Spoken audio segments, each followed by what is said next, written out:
Good evening, ladies and germaphobes. It's another exciting edition of QAW Pandemic. I'm Mike Mann, here as always with Buckley Swantoon.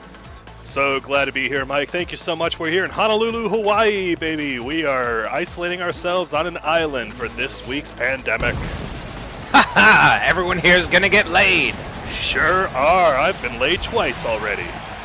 Ooh, do you know what that actually means, Buckley? Did you pop your cherry here in the beautiful Isle of Hawaii? You know what? I finally did, but I'm pretty sure that I'm still not happy about it. So, and damn it, Brett, we're in Honolulu, not San Diego. Come on, Brett. Catch the island fever. Catch the fever. One man who doesn't like any islands, it's Zio.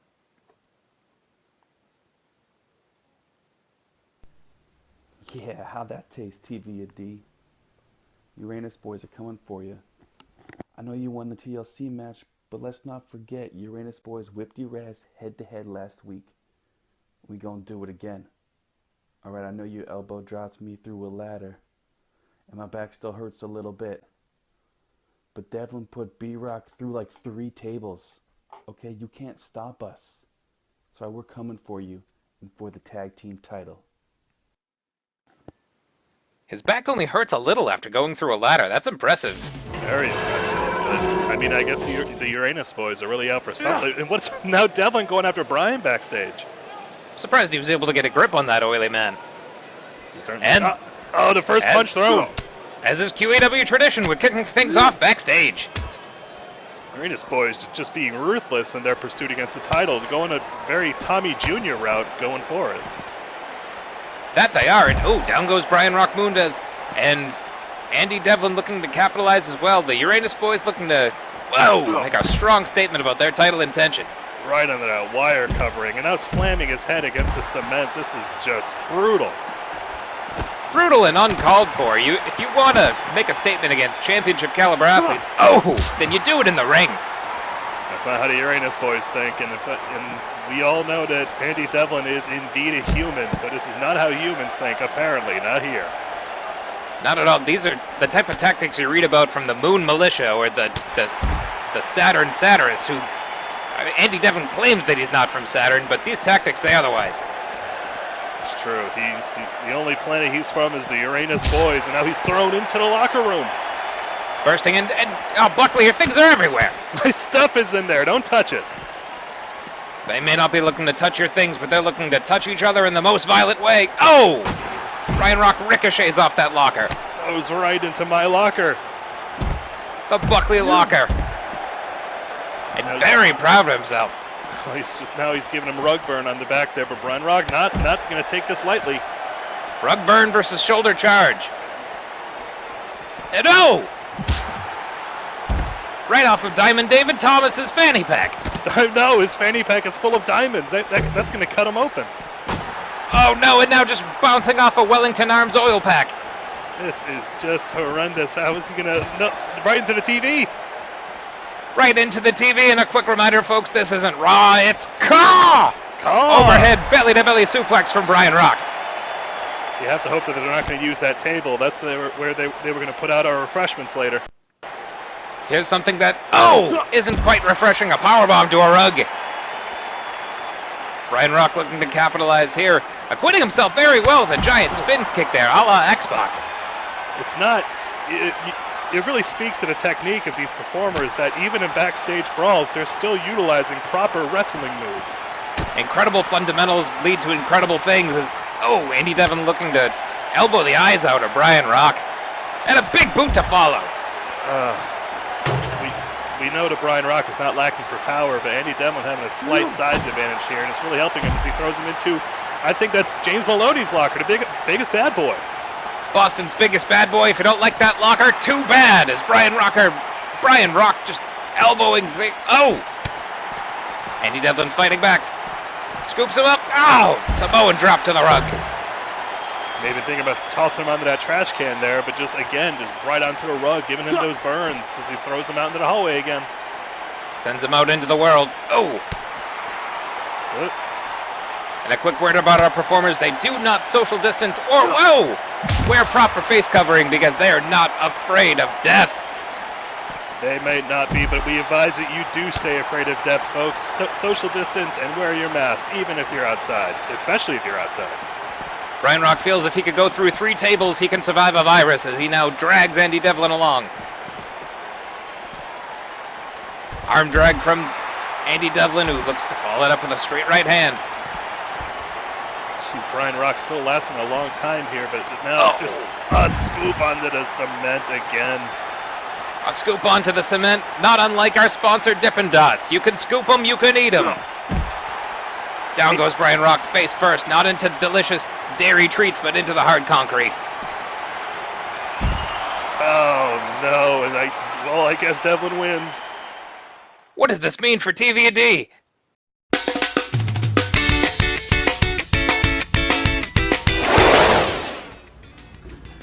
Oh, jeez, I didn't know anybody was coming over right now. You caught me in my formals. Let me change real quick. There we go. Much better. I just want to say I'm AJ Steele, and I'm more than excited to be joining the Quarantine Action Wrestling team. Nothing gets me feeling more grand than a couple of blokes getting together in a ring, tussling and having a good time, huh? We're all just friends in this, pursuing the American dream. Truth, justice, and friendship. I'm excited. We might be throwing some punches, but we're all in this together, huh? Having an adventure. That being said, let AJ Steele say one thing, okay? If there's one thing I can't stand in the ring, it's a goddamn bully! Alright? So if you're gonna bring that crap into the ring, you can see AJ Steele coming to show you the positive light of life. So let's just get in there and have a good time. Alright. Thanks for coming over.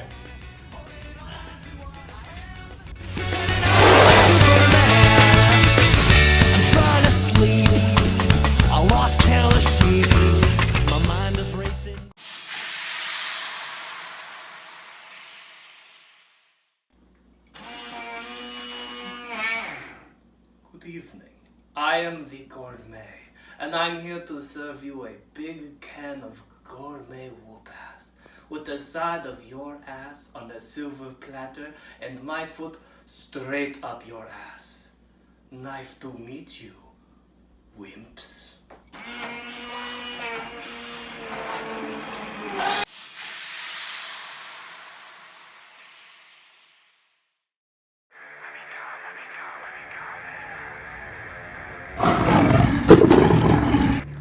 A lot of people keep asking me, you're new here at QAW, why are you walking around the locker room, Ryan James, like you own the place? Like you're better than everyone. Well, I am better than everyone else. It's not ego. It's not front. I'm just a better wrestler. And I am looking forward to teaching you all how to wrestle. Not because I'm a bad guy, because I'm a good guy. Ryan, the Lion James, he is full of heart. And guess what? He's won things. He's won medals. I'm asking everyone in that locker room, where's your medals? Where's your medals? And I will drag you down and serve you out. The world is full of jealous men. Men jealous of what we've worked for. Jealous of our riches.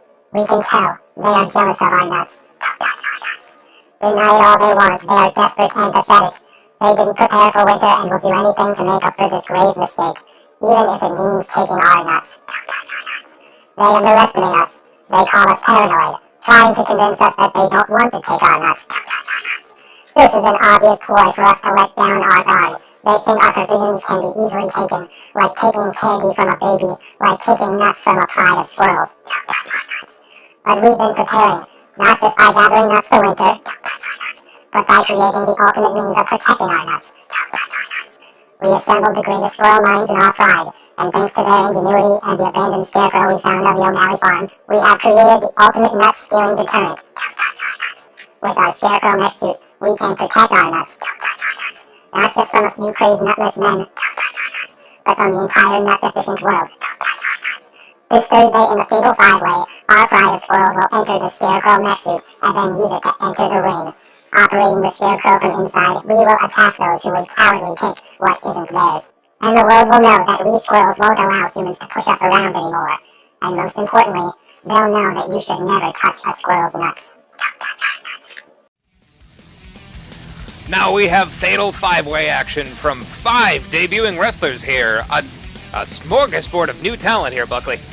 The QAW roster gets deeper every single week with, yes, 5 brand new people all looking to show what they can bring to the table here in QAW. Deep like a sauce pot, from what I hear, as we have the Gourmet debuting, and out first we have AJ Steele. AJ Steele, a man of power, a man of charisma, a regular superhero, if you ask me. Hailing from Long Island, he's here to make a statement. And that statement is, everyone in your community, get along together. This man, if he were a member of your neighborhood watch, you could sleep very well. He keeps danger at bay and smiles on faces. He certainly does, and he likes cheeseburgers, I hear. Cheeseburger? Oh, that man's an American. He certainly is. Look at that. Look at those American colors: red, white, and what's the third one? Blue. Great job, Buckley. You're really nailing those primary colors. I certainly am. I took a citizenship test just for fun. That's what AJ Steele loves to hear. He loves America, he loves citizens, he loves people following rules, and he's there to follow rules all the way to the top of QAW. He certainly is. Look at those hot pants! Look at those hot pants. He might be an early favorite for me. Quads of thunder on this man. His steely resolve, will it lead him to a 3 count tonight, as we now have our next competitor. I've heard rumors about this man. It's the Gurgler. The Gurgler, he's made quite a name for himself in the Indies. Whether you want that name to be good or bad, but well, he's here in QAW now. As long as that name's in your mouth, the Gurgler's happy. As long as a lot of things are in your mouth, the Gurgler's happy. A man not quite shy of innuendos, and kind of his whole aesthetic. As he saunters his way into the ring, what a entrancing, seductive man, as he is just dripping in appeal. Oh, ladies, get a ladle. My goodness. Fellas, get a ladle. I don't know what the Gurgler's into, but I feel like there's enough to go around. Give me a scoop of that, baby. Man, Buckley, you get a taste of the sauce and you can't get enough, huh? I certainly can't. Oh, whoa! The air here's gotten a little hot. And that's not Zesty Esty, folks. That is Sour Doug. The Gourmet has entered the arena. Weighing in at 273 pounds, Well, Good job, Karen. You know what he can do. He certainly, that is his former profession, and perhaps still is, but we love you, Karen. But he's here in QAW now as the Gourmet, crafting up a recipe of pain. Part of me's wondering if Karen was trying to give him a command, like she was hungry. I think she forgot to bring her dinner. Oh, Karen, you gotta prep ahead of time, and the Gourmet certainly does his prep. He keeps a clean kitchen, but a bloody boudoir. He's already made it quite clear to that heat fills the arena. He's made it quite clear to the rest of the roster. It's knife to meet you. Knife to meet you as well, Gourmet, as we have yet another new face here in QAW. The pandemic spreading. And it's him! The UK's hottest export! It's Ryan the Lion James! He is Union jacked, and he's Union here to stay. There's just bringing over more people from England. There's rumors here that him and Wellington Arms have a bit of a history, but he has yet to chime in on that. He's just here to make his presence felt. I have a signed, sealed present. Yes, no, right. Apparently, he was the one who personally treated Boris Johnson, so this man is, wow, he's a miracle worker. I mean, look at it. Look at everything about him. Like, that hair, what a miracle that hair is. How does he get it to fall like a waterfall like that? Well, Union jacked indeed. This lion is looking to make QAW his kingdom. What moves, Buckley? I wish I could dance like that. No, I do too. It would have made our QAW prom way less awkward. It's alright. If you show up stag to a prom, it's still cool. That's true. And And here's a man who always stays cool, especially in milk. Don't touch my nuts! Don't touch our nuts. Quite a background for this, because we're not even looking at a man. We are looking at a mech of sorts, a Gundam, as you might say. Indeed we are, and just very impressive how squirrels were able to mechanize a scarecrow on old O'Malley's farm. Don't touch my nuts, a modern marvel of science. Those squirrels are a lot smarter than we give them credit for. Crafting, there's got to be no less than 4 or 5 squirrels inside that mech right now as they're trying to make this ring their own Pacific Rim. Highly coordinated, highly dangerous. These critters are looking to dominate QAW as AJ Steele checks in. Ryan the Lion looking good. And Wilford kicking us off. Wilford, again, taking over actually for Ethan this week. Ethan really having pretty much a non-stop work schedule ever since this started. And Wilford will be our rep tonight. He's already down. And he's immediately down. Wilford, welcome to the ring. He'll fit in just fine in QAW. Looks like don't touch our nuts. Those squirrels think even the ref might be after those nuts, and they're trying to say that you won't get them without a fight. AJ Steele very impressed with himself after he takes down that robot. Oh, and Ryan the Lion dropping the Gurgler on the edge of the ring. Big reverse DDT. And a pump kick. And a drop kick. The action fast and furious tonight. Look at the pistons rolling in that mech of Don't Touch Our Nuts. He hopped up immediately after that big slam from AJ Steele. And just stomped in the impressive abs of AJ Steele and putting a drop kick on that hairy chest. The Gurgler and the Lion exchanging blows on the outside. Don't touch my nuts. Under the rugs. Oh! And cuts off the Gourmet at the throat, which is honestly ironic for a man who makes food. You have to hope that he can still taste after this. He hasn't lost his palate, but now Ryan James and the Gurgler back in the ring. Certainly doesn't want to taste defeat as Ryan the Lion puts it on AJ Steele. The squaring off. Out goes the Goebbels. Again, there might be a bit of a history as far as how Ryan the Lion got picked up by QAW. Perhaps his background with Wellington Arms that has been alluded to will come out soon. He could have been one of the best signees QAW's had to date as he just bounces the robotic head of that mecha off the top turnbuckle. Deflects that dropkick. Gurgler takes the top rope as Gourmet joins in on pounding the robot. Oh! A chop to the thighs. Unorthodox but effective. AJ Steele buries an elbow. Flying from the Lion. Gurgler flying in the middle of the ring, and now what's Ryan setting up for? Ryan James setting up the robot. Power bomb from AJ Steele, follows it up with another, and a running power slam from the Lion. Huge running power slam there. He's demonstrating his power as AJ Steele's doing the same thing. 3 straight power bombs as he looks to have bent the Gourmet in half. All these competitors, it's their first match. They're coming in hot. They're trying to make make a name for themselves as fast as they can. Making a lasting impression as they to the top. The Gourmet brings down Ryan the Lion. AJ Steele begging the Gurgler back to his feet. Gourmet takes down the Lion.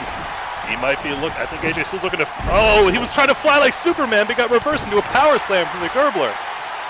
The Gurgler might be his kryptonite as he takes him down in a hugging spine buster to the Gourmet. How alluring. He calls that the beer jacket. He must have been pounding some before this match. Both the robot and AJ Steele teaming up there. Breaking up the pin. Ryan James checks back in.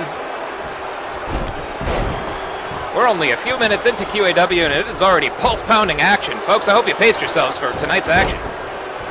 Remember, folks, if Whoa! Huge flying elbow there from Ryan James. And remember, folks, if your heart rate is elevated, see a doctor, but not our doctor.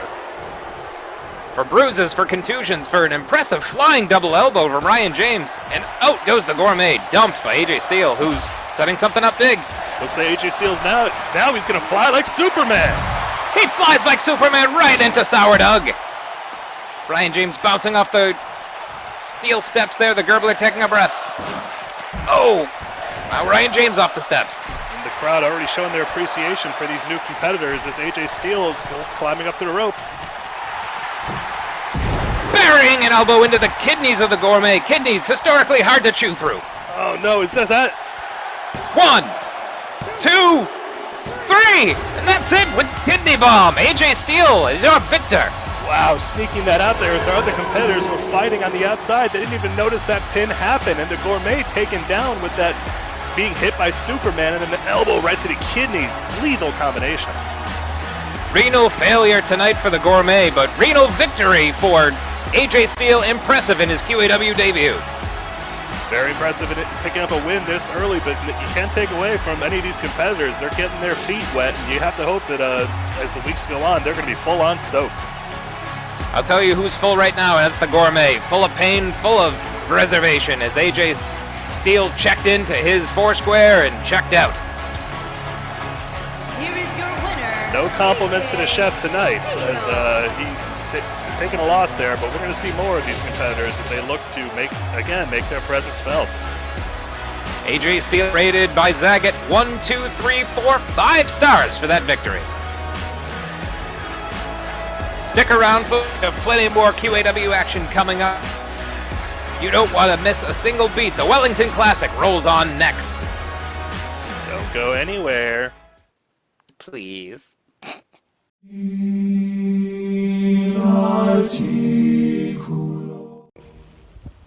Steve Delfino. Steve Delfino. I'll be honest, you seem like a good guy. And I certainly was always taught to respect my elders, to defer to them, to treat them with honor, to listen to their wisdom.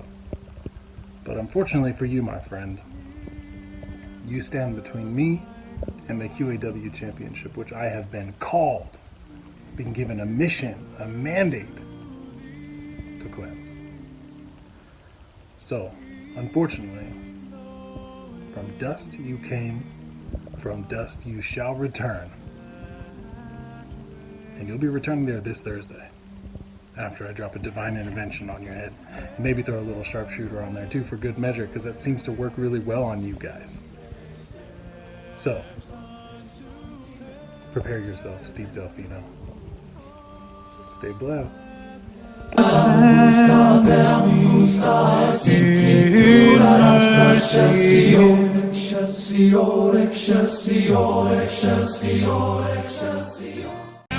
Our island of rage floats on as we have Steve Delfino squaring off against the Reverend.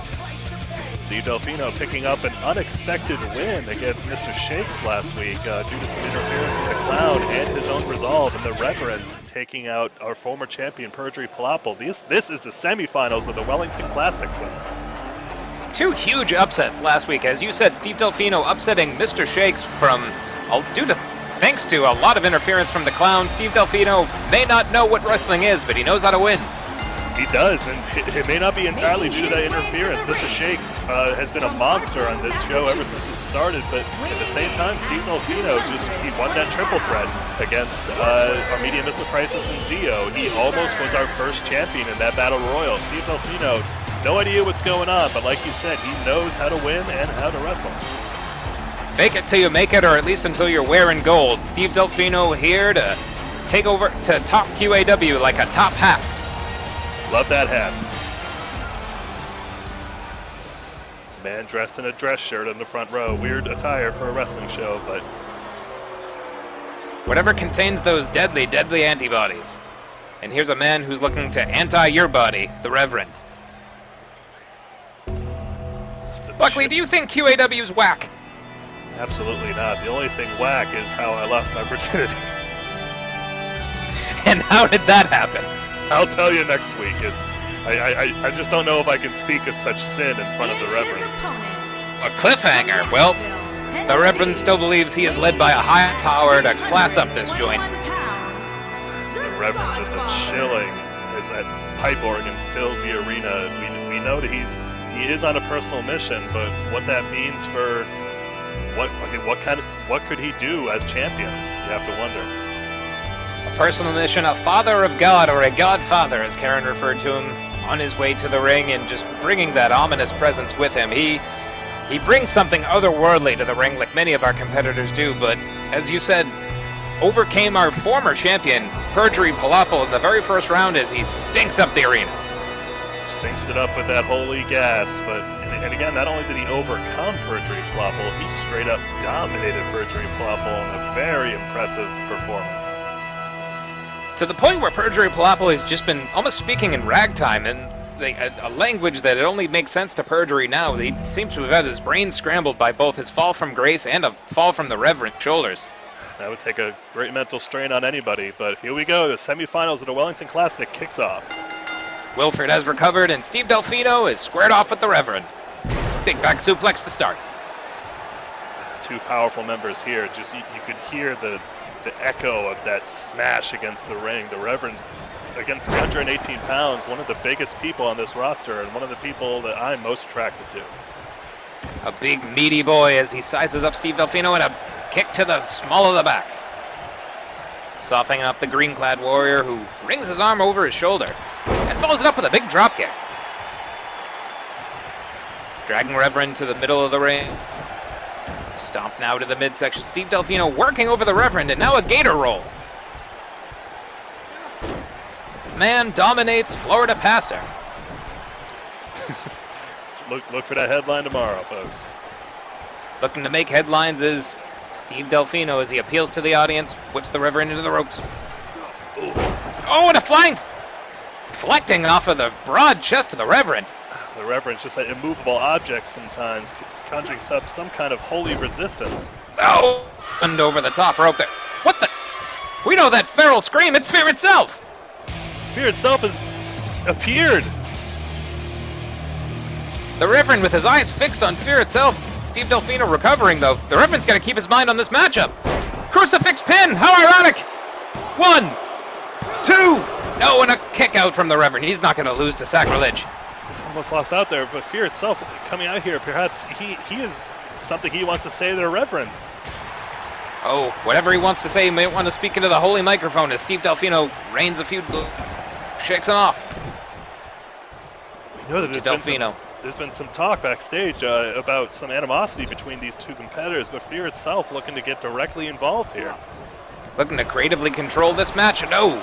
Steve Delfino gets crushed by the clothesline in the corner. You bring up creative control, and there's been, it seems to be splintering apart at the seams. We saw the Clown and Shakes go at it. We've heard more rumblings, and we don't know where the Doctor or Gentleman Doug or even Fear itself is at. We might be seeing the faction disband. Disbanding before it even really gets started. You wonder if Fear itself is still a member of the Nightmare Gentleman. Has he gone rogue as the Reverend ascends the ropes and looks to take a walk of faith across them?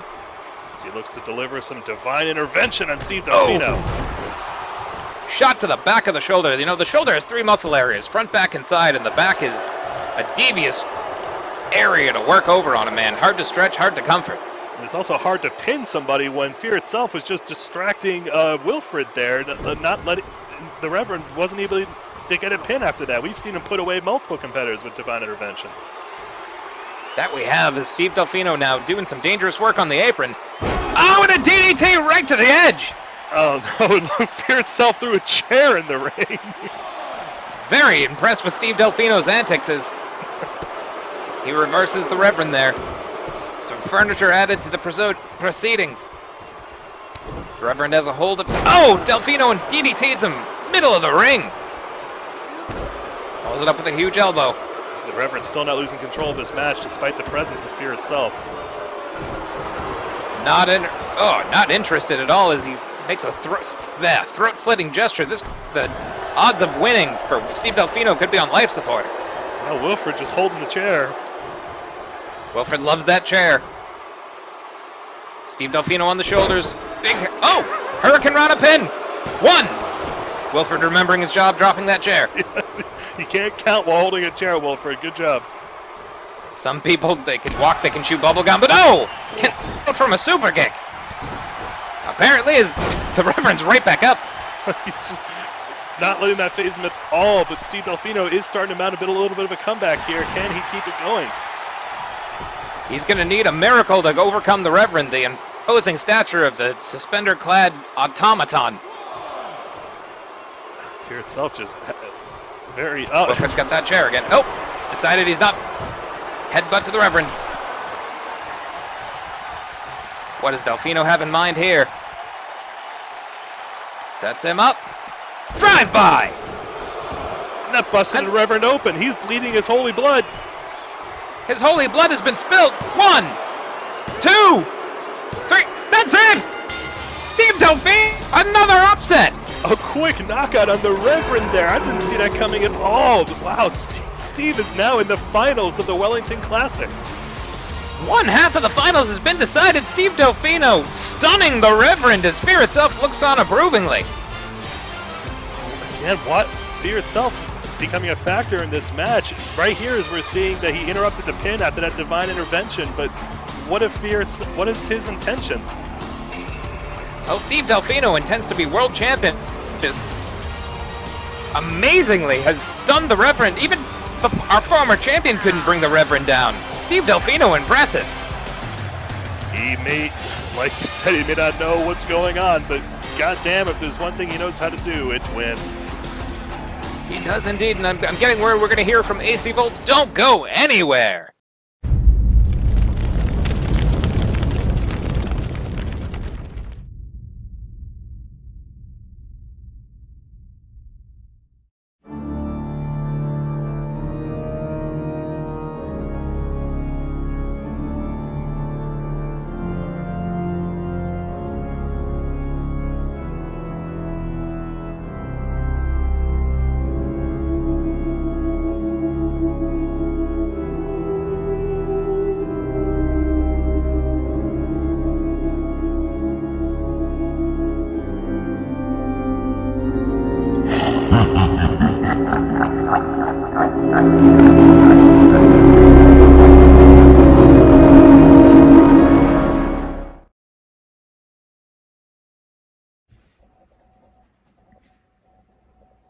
Oh, hey, yeah, I'm finished up. Can you run that down to radiology? Great, thanks. Oh, hi, athletes of QAW and loyal fans. It's your favorite doctor. Now, you might not recognize me from, not having a scary mask on and generally being negative. But, we all have our sides and moods, and that's normal in a pandemic. So, embrace it. Anyway, I'm here, and I just wanted to fill you guys in on some recent developments on the medical front, just to make sure we're all on the same page. First off, I do want to let you know that you should not inject yourself with any type of Clorox product. Frankly, it's going to kill you. Second, there is emerging evidence that is suggesting that COVID-19 does attack the cells of ligaments and tendons in the shoulder and elbow in particular. That may explain some of the recent, very tragic dislocations we've seen in some of our matches. Further research to be done there. Third, I want you to know that yes, I, the doctor, have developed an ointment that allows the skin to never tear, to never cut. Now, we apply this ointment to all of our QAW athletes, all over their bodies. I don't do it. That would be inappropriate. But we do apply it. Now, the downside is this particular ointment does cause blindness if gotten in the eye. So we cannot apply it to the forehead of our athletes. Therefore, if you do see an athlete bleeding, it will only be from their forehead. And fourth and finally, you may be wondering about the crowds at our events. Well, they, in fact, all have tested positive for COVID-19 and have shown to have antibodies and therefore are not infectious. Now, a very normal question would be, how did they get these tests, doctor? Well, that's an easy one. They're rich.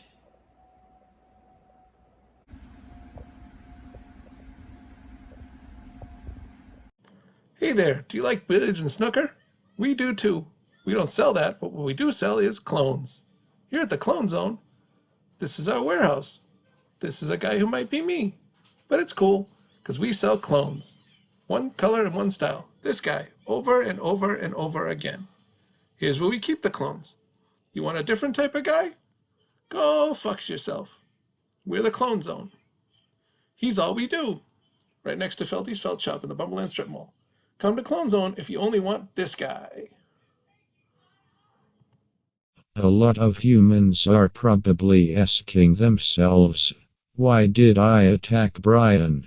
As an American, I must look out for my friends TVAD and Brian are not only chickens, but they are also betas. Betas will congregate together and engage in unfair strategy in tactics.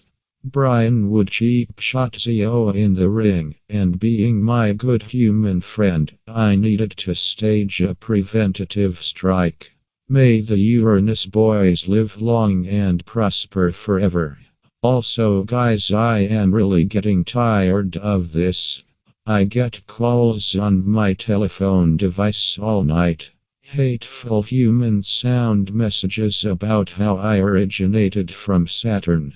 My wife Romulax and son Bing Borp 23 cannot sleep. Please, I am American and human. Andy Devlin explaining himself and getting word here that our QAW Women's Champion, AC Voltz, is on her way to the ring. Tag team division drama, and now some women's division news. What could Voltz possibly have to say? Maybe looking to share some trickle-down electronics, as news coming from the top is going to affect everyone on the QAW women's roster. Very excited to be here, very proud of her championship win. Let's hear what AC Voltz has to say. QAW, what's going on?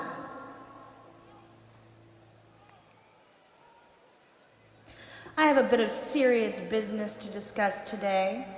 I, AC Voltz, Women's Division Champion, have been kicking ass and taking names for weeks now here in this ring. And I think I've earned myself a little FaceTime with our benefactor, Diamond David Thomas. Great timing bonus there from Voltz, apparently. A bold statement met with a bold man. Glorious! No, I won't give in till I'm victorious. And I will defend. My ears are burning. Hello, QAW, it is me, your Commissioner Diamond, David Thomas. So sorry I couldn't be at Pandemic in person this week, but as you can see, I'm currently training in the mystical Doji Forest of Japan, looking for knowledge, power, and maybe even something more. But, of course, I can make time for champions. And AC Voltz, you are a champion. So, what do you need? Yeah, I hear Japan's nice this time of year. Enjoy, eat, pray, loving. But I'm here to ask about something I want. Something you want. See, AC Voltz, I thought you'd interrupt my personal vision quest for some business, something important, but no, something you want. That takes balls. Now, eat, pray, tell me, AC Voltz, what could you possibly want from me? Well, what I want, nay, what I deserve, is a spot at the table. Now, when I look at management, the generation right now, and I see some large, intimidating, possibly recklessly stupid men who could use a woman like me between them. At the table, making the big boy decisions and getting shit done. Interesting proposal there, Voltz. When you speak of the generation, large, yes. Intimidating, yes. And if by recklessly stupid you mean recklessly competent, then also yes. Now, if there's one thing I respect more than power, that's intelligent decisions of the smart business mind. And, well, bold. You demonstrate that just now, Voltz. And the generation's made up of champions, and you are indeed a champion. Hold your head up high, Voltz, because you're now up top. Well, you heard it here first, folks. Your women's division champion, AC Voltz, is on top again in more ways than one. And I plan on using my influence to make sure you, the fans, stay happy and my competitors stay crushed into the mat where they belong.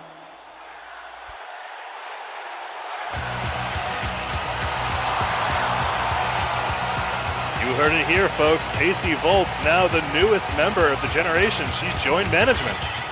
Cool! More corruption! The crowd very thrilled at this prospect. This is how democracy dies, with rounds of applause. supposed to be celebrating right now with Fear itself.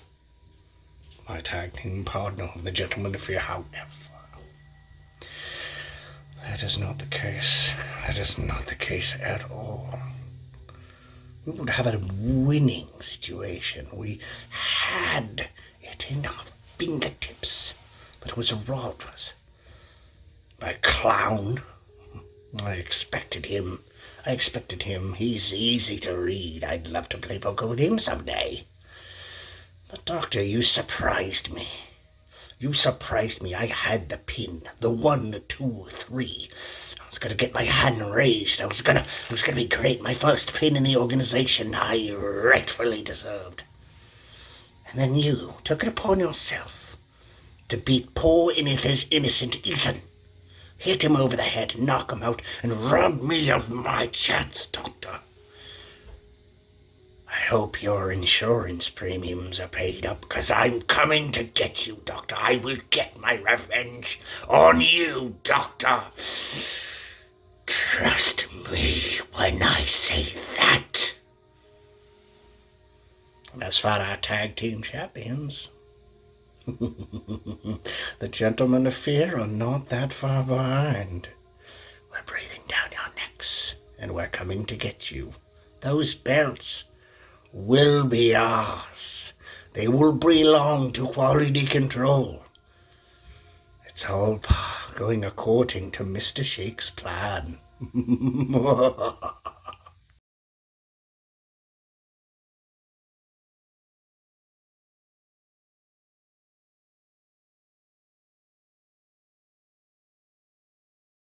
Imbeciles of QAW. It's your favorite doctor.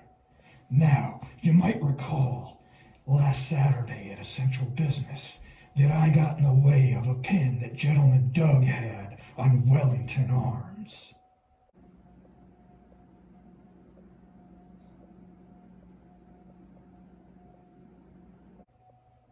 The truth is, I had to do it. I couldn't bear to see my prize creation get pinned. That's right. This here is the doctor that gave Wellington Arms his bionic arm. I'll never forget that night 4 years ago. Huge car crash. I don't even want to talk about the rest of the people in that car. But this poor sucker comes in with his goddamn arm ripped off.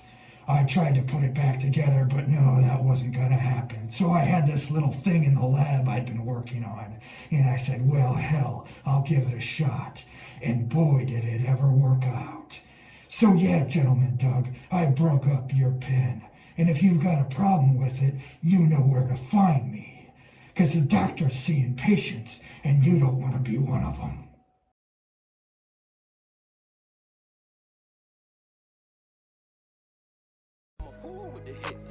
And now more splintering, as you alluded to earlier with Creative Control. We have Gentleman Doug squaring off against the Doctor. It's actually coming about from that elimination tag match at Essential Business, where the Doctor broke up Gentleman Doug's pin of Wellington Arms with breaking out that revelation-y news that the Doctor is the one who installed that metal arm on Wellington Arms. Revolutionary news indeed. Gentleman Doug now. Yeah, that's the word, sorry. Revolutionary, revelatory.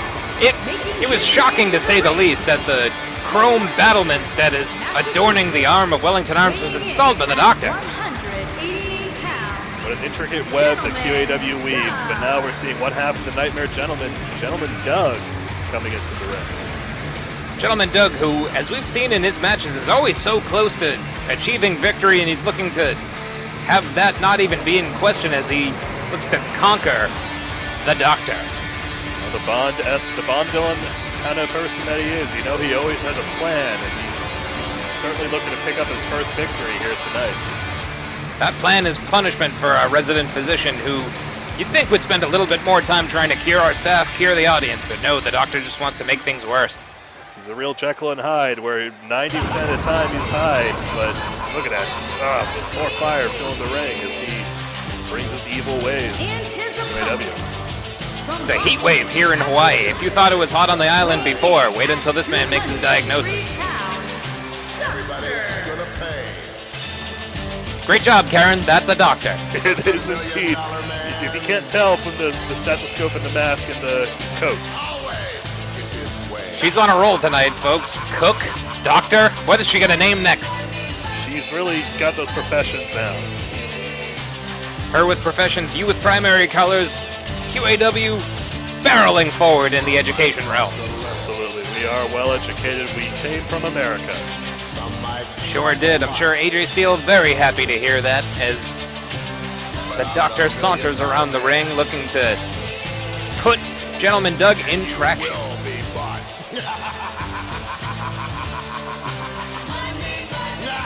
That laugh, that evil laugh just filling the ring, but this perhaps could be, aside from that attack on the clown from Mr. Shakes, this and vice versa, this could be the most obvious evidence of creative control splintering at the seams.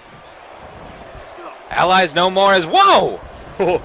Stereo pump kicks not finding a home, but a DDT float over style from Gentleman Doug. Boot right to the surgical max. Snapmare from the doctor. Brings Gentleman Doug down, buries a knee into his back. And a kick to follow it up. Gentleman Doug tries to shirk it off. Grabs the doctor by the head and, oh, quick snap suplex. One. And that is a conflict of interest revealed, as you said, with the doctor engineering Wellington arms. And now no longer following the orders of Mr. Shakes. Mr. Shakes missing in action since his shocking loss in the Wellington Classic. You know, he has to have some kind of planned cooking. That attack from the clown is absolutely not going to sit easy from him. But again, just these two have their issues. The Shakes and the clown. The clown actually locking Mr. Shakes out of his Facebook account. One of the most vile things you can do. To take a man's social media away. And now the doctor praising himself there. Physician, heal thyself, as he took Gentleman Doug outside with a clothesline. Back in, and a shot to Willard. Wilford really getting his induction here tonight. Trial by doctoral fire as the two bump into each other. Forearm reversed. Oh, big back heel kick from Gentleman Doug.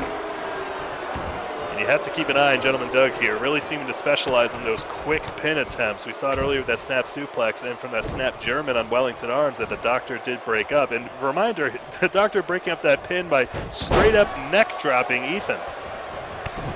Putting punishment on Ethan. Ethan just a poor boy put in the middle of this. He really deserves his break. I heard that he went to Lake Winnipesaukee for a week. Excellent. I hope he heals himself in the cooling waters of Winnipesaukee. Is a flying knee strike. Cools the jets of Gentleman Doug. Takes to the top rope. Oh, and a crushing double stomp to the ribcage of Gentleman Doug. Certainly won't be sipping any mint juleps anytime soon. No! Meteora follows it up. The doctor bringing out some impressive acrobatics here, and now we're seeing him go back up to the top rope. We haven't seen him fly that much. Maybe not, but he's certainly adept when it comes to high-flying maneuvers. Diving dropkick crushes Gentleman Doug, and he's going back up. Oh, he calls that the exam prep, that flying dropkick, and now he's just been an absolute lightning bolt in there. His exam may not be over. Oh, second dropkick misses. Gentleman Doug now trying to hop over. His portly stature preventing him, but it gets to the top anyway. Now begging the doctor to get to his feet. And completely whiffing on a clothesline. Oh no! I think his breathing might be off from that crushed rib cage, and it just threw off his timing. And yet follows it up with a dragon suplex. Gentleman Doug, it's all or nothing with him. Was that all a ruse? Yes, he purposely missed a clothesline to set up a dragon suplex. What a bizarre strategy. I'm no strategist. Maybe not. Oh! Now a half Boston Crab applied by the doctor. You can really see that crotch sweat. A lot of swass coming out of Gentleman Doug. Kick to the back of the doctor. That monsoon of man-ass not getting in the way of this plan is Gentleman Doug now having some divine intervention. Looks like it, doing his own little walk and taking down the doctor. The doctor is down. Gentleman Doug wiping off the sweat from... He's not used to doing this kind of blue-collar work as he looks to put down the white-collar doctor. And gets clotheslined. that plan didn't work out at all. The doctor reversing. I think that Gentleman Doug may have been going for the penny pincher there, his signature hold. But now the doctor locking him in the doctor's order. Doctor's order cranking the neck of Gentleman Doug. But no, Gentleman Doug escapes. Gentleman Doug, impressive escape there from the doctor's order. We haven't seen that happen yet. Saito suplex brings the doctor down. Gentleman Doug will not go down so easy. Just feeling 10 kinds of energy. Goes for the pin. 1.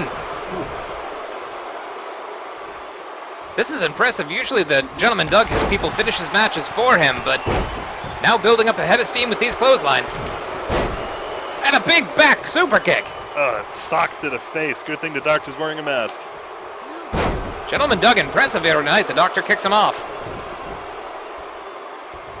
Holds up 3 fingers. A little bit of an ode to the shocker. Oh, no. Clotheslines delivered by the doctor. And a big power slam. PPE stands for power. Power, a slam. A reflex check there on Doug, busting him open. 1, 2. No, his reflexes are fine. Gentleman Doug kicks out. They're fine enough to get that kick out there, but now the doctor just surprised by that, going up to the top rope again. Sends the turnbuckles once more. Oh, and misses an elbow drop. I think he was trying to write Gentleman Doug a prescription there, but yes, now Gentleman Doug just hammering on him. Gentleman Doug. Boot to the midsection. Could be closing in on a win here. No! Drop toe hold into the ropes. Oh, and a doctor bearing a knee into the kidney. Takes to the top rope. Gentleman Doug is down and bloody. Now he's going for it again. Yes, I think he's going to land the prescription. The prescription is in. The premium of Gentleman Doug may have expired. 1, 2, 3. He makes house calls, folks, and he is victorious tonight. Doctor picking up, I believe, his first singles victory here at QAW. Jeez, creative control is absolutely on the rocks. You see that replay. Gentleman Doug costing himself big in this matchup. If he hadn't played so many head games, he may have been victorious, but the doctor not wasting any motion, any movement, everything crucial to winning tonight. Any schemes that Gentleman Doug had in his head, but yeah, just did not work out there. Taking that flurry of offense with the doctor and unfortunately getting put down tonight. The doctor's order was unconsciousness for Gentleman Doug. Take 3 and call me in the morning. Well, don't go anywhere, folks, because coming up...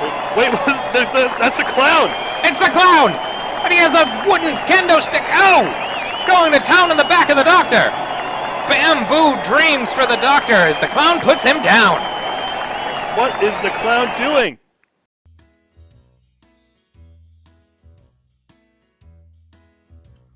Oh, hello. My name is Baby Powers, and I'm excited to win Quarantine Action Wrestling. I used to be an eminent scientist, but a terrible accident in the lab changed me forever. Now I have the strength of 100 babies, a soft brain for science, and the body and agency of a young co-ed. So look, people, I'm excited to get into the ring. People are definitely gonna underestimate Baby Powers, but I'm gonna surprise them, 'cause guess what? I just won Object Permanence, and I'm about to use it. So what are you gonna do? Beat up a baby?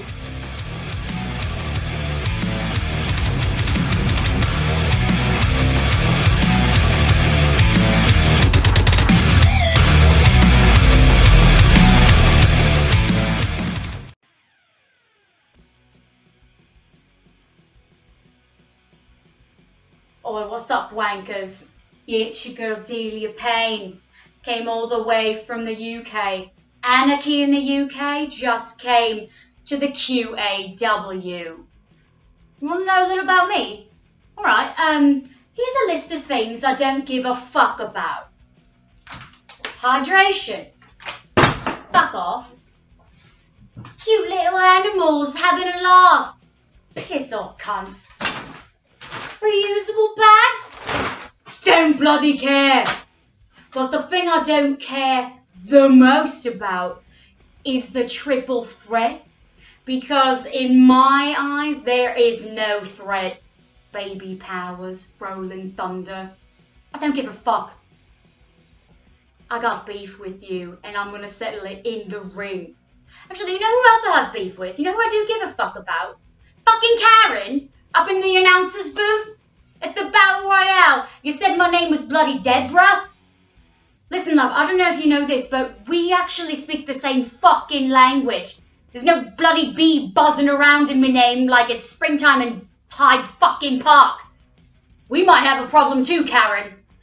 But let me square things away in the triple threat, and maybe I won't have to come after you. Or will I? Don't worry, ladies. Soon you'll be in the House of Pain. And in the House of Delia Pain, the Delia always wins. Yeah, I'm not picking that up. I don't fucking care. Rolling ahead with more debuts, it's Rolling Thunder. Christina Moreno along with Lauren Baby Powers and Delia Payne. Just the roster getting more and more stacked, like I said, every single week. And here in Honolulu, everybody just choosing to make their debuts as we see Rolling Thunder approach the ring now.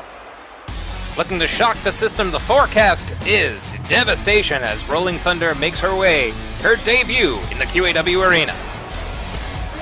Rolling Thunder cites Taz as one of her main inspirations for the sport, and you can see her paying homage to him with that hoodie, that torn up hoodie, but just an aura of confidence and of edge as she makes it in the ring.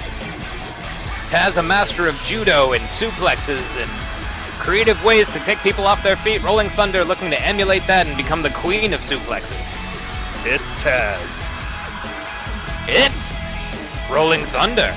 It really is. As she comes to the ring, I personally am very excited for her debut here. Just that looks to be that perfect mix of agility and strength. I think she's going to be a force to be rivaled with here at QAW.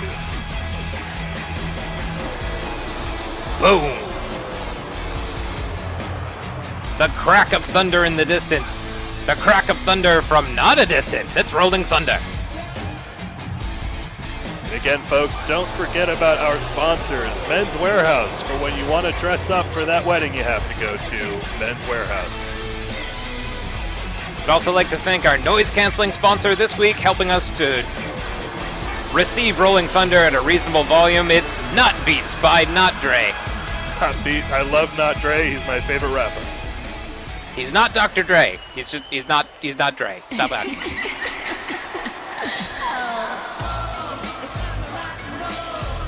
And there she is, folks. Resplendent in her nappy, it's Baby Powers. A scientist who somehow has reverted her mental state back to that of a baby, but carrying the wherewithal and knowledge of a full-grown, autonomous human woman. Who knows, folks? Who knows? It's QAW. A true marvel of science, a woman with all of her knowledge of years of extensive scientific study and also the innocence of a child, a baby child even. Well, let's hope that youthful exuberance will carry her to victory here tonight. It doesn't get more youthful. She just got object permanence, folks. She's a real danger in there. And here, all the way from across the pond, probably coming in with the Lion, it's Delia Payne.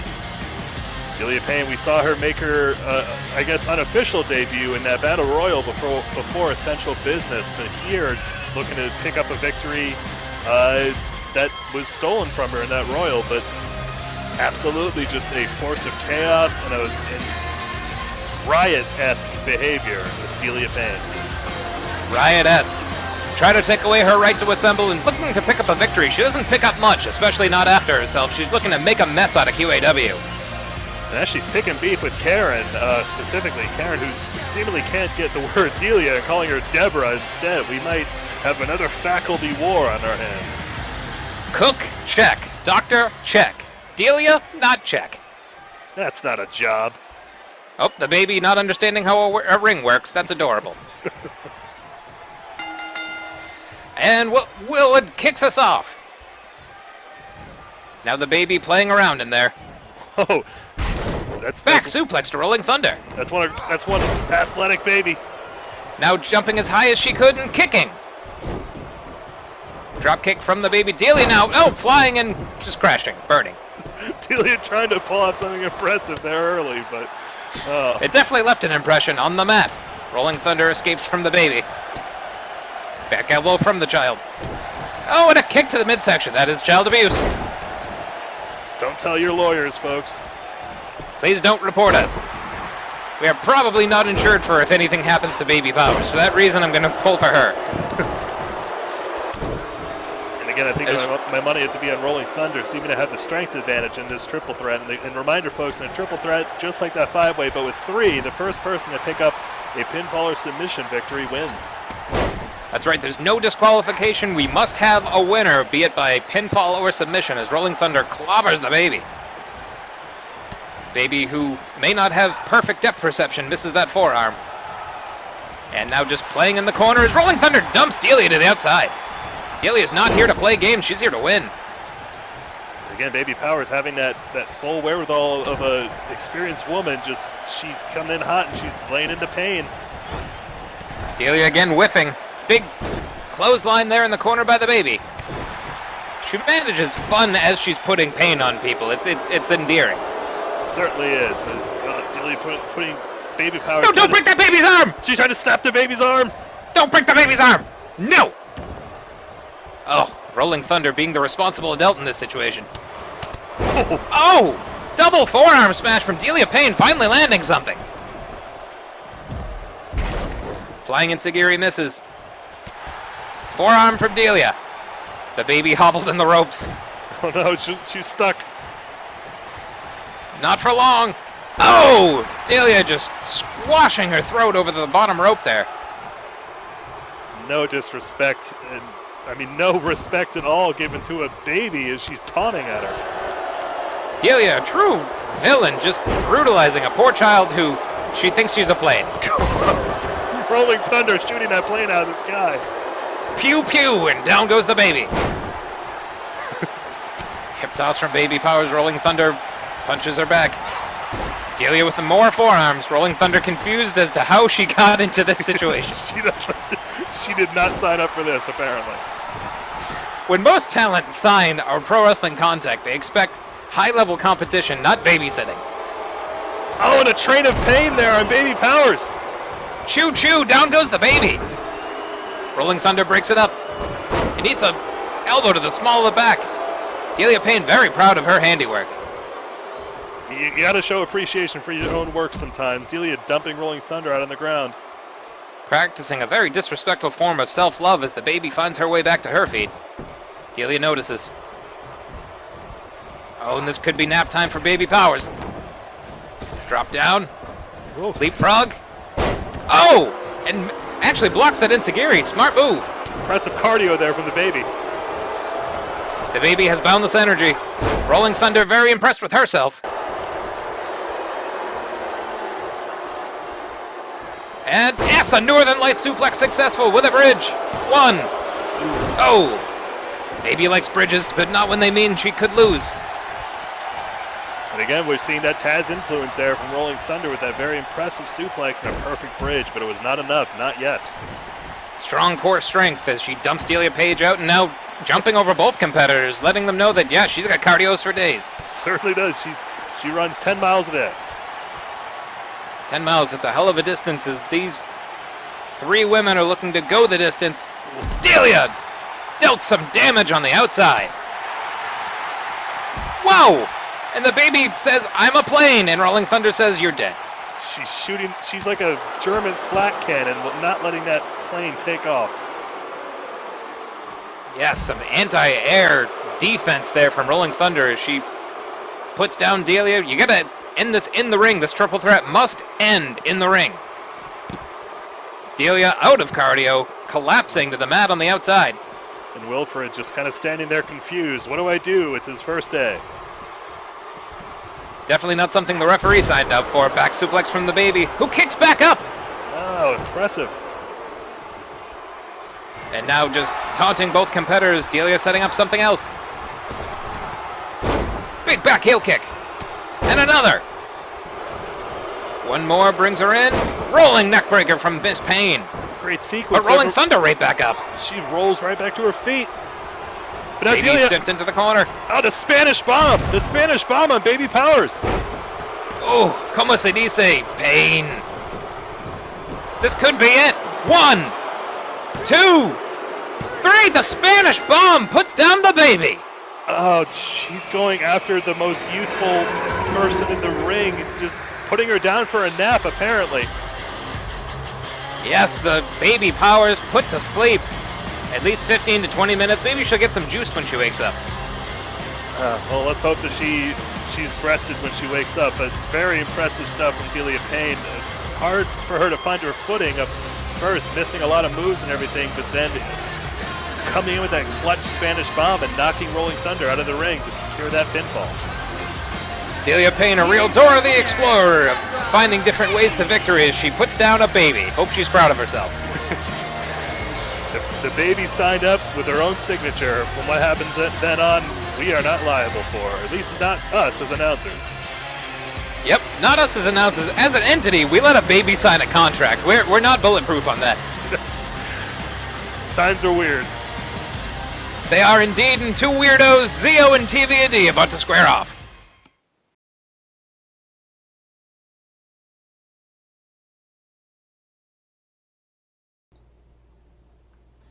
TVAD, it's an honor to have you here with us tonight for your first solo match in QAW. Why, thank you, Mike. It's an honor to be here, to sit across from a man so resplendent and strong as yourself. I'm here proudly representing All Access, but I'm fighting solo because I gotta take down that Zio punk. He was underhanded. Oh my gosh, I'm just getting in some breaking news. Reports are coming in that Brian Rock Moonves is no longer in good enough shape to accompany you to the ring. Oh, TVAD, can we get your reaction? My lord, I'm gonna be alone? Without Brian? It takes a strong man to stand alone, TVAD. Truly, your bravery's gonna show through in your fight with Zio tonight. Do you have anything you want to say to Zio? I'll tell you, Zio. You and your Saturnalian fraternization of a friend that you call your partner. I will fight you. I will take you down. You do not belong in tag team. You do not belong in QAW. You are underhanded, dastardly, and I do not like you. And finally, I just want to compliment you on your Woo Pass product. I just tried my first can of it, courtesy of All Access, and thank you, of course, for that. And it was truly a delight. How could I, or such as Buckley Swantoon and any other fans at home, get their hands on some Woo Pass themselves? I'm glad you like it. It's catching on, it seems. It's been selling by the can load and the case load. But I've got now a subscription Woo Pass that you and any fan of QAW can find at tvd.com. Well, dare I say that's a very generous offer. Thanks for joining me, and see you in the ring. Good luck.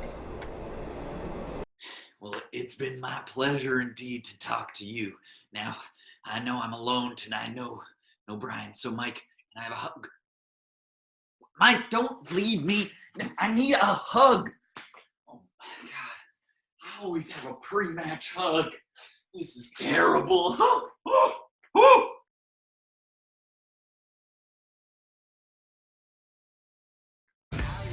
Another purveyor of Woo Pass, TVAD, one half of the All Access QAW Men's Tag Team Champion, squaring off with Zio, as Zio's coming out with Andy Devlin, who put down Brian Rock Moonves earlier. Just part of a coordinated attack on the champions from the Uranus boys, making their intent for the championship very, very clear, and looks like on their way to getting that match, they're trying to isolate and destroy All Access one member at a time. Mind games being played masterfully well. We saw the tag team celebration interrupted by Zio last week. We saw Brian Rock Moonves' life interrupted backstage tonight, and now Zio looking to make an example out of TVD. The following contest is The manager of a Hot Topic and his best human friend, the Uranus Boys, one of the more unorthodox teams here in QAW, and they've been here since the start, but they have yet to find great success as a team. And this more ruthless, aggressive approach they're taking, it might lead them to dividends. Shortcuts might be taken, and we explore the bizarre bond between these two men. It's said that Zio introduced Andy Devlin to his wife, which led to that horrifying child we saw earlier. We just saw from Baby Powers just how varied a baby can look, and I can't say that the baby of Devlin's advocate is all that great to look at. Baby Powers, delightful, childish. The child of Andy Devlin, horrified. Horrendous. Go ahead and say yeah, TVD is here to put in some work.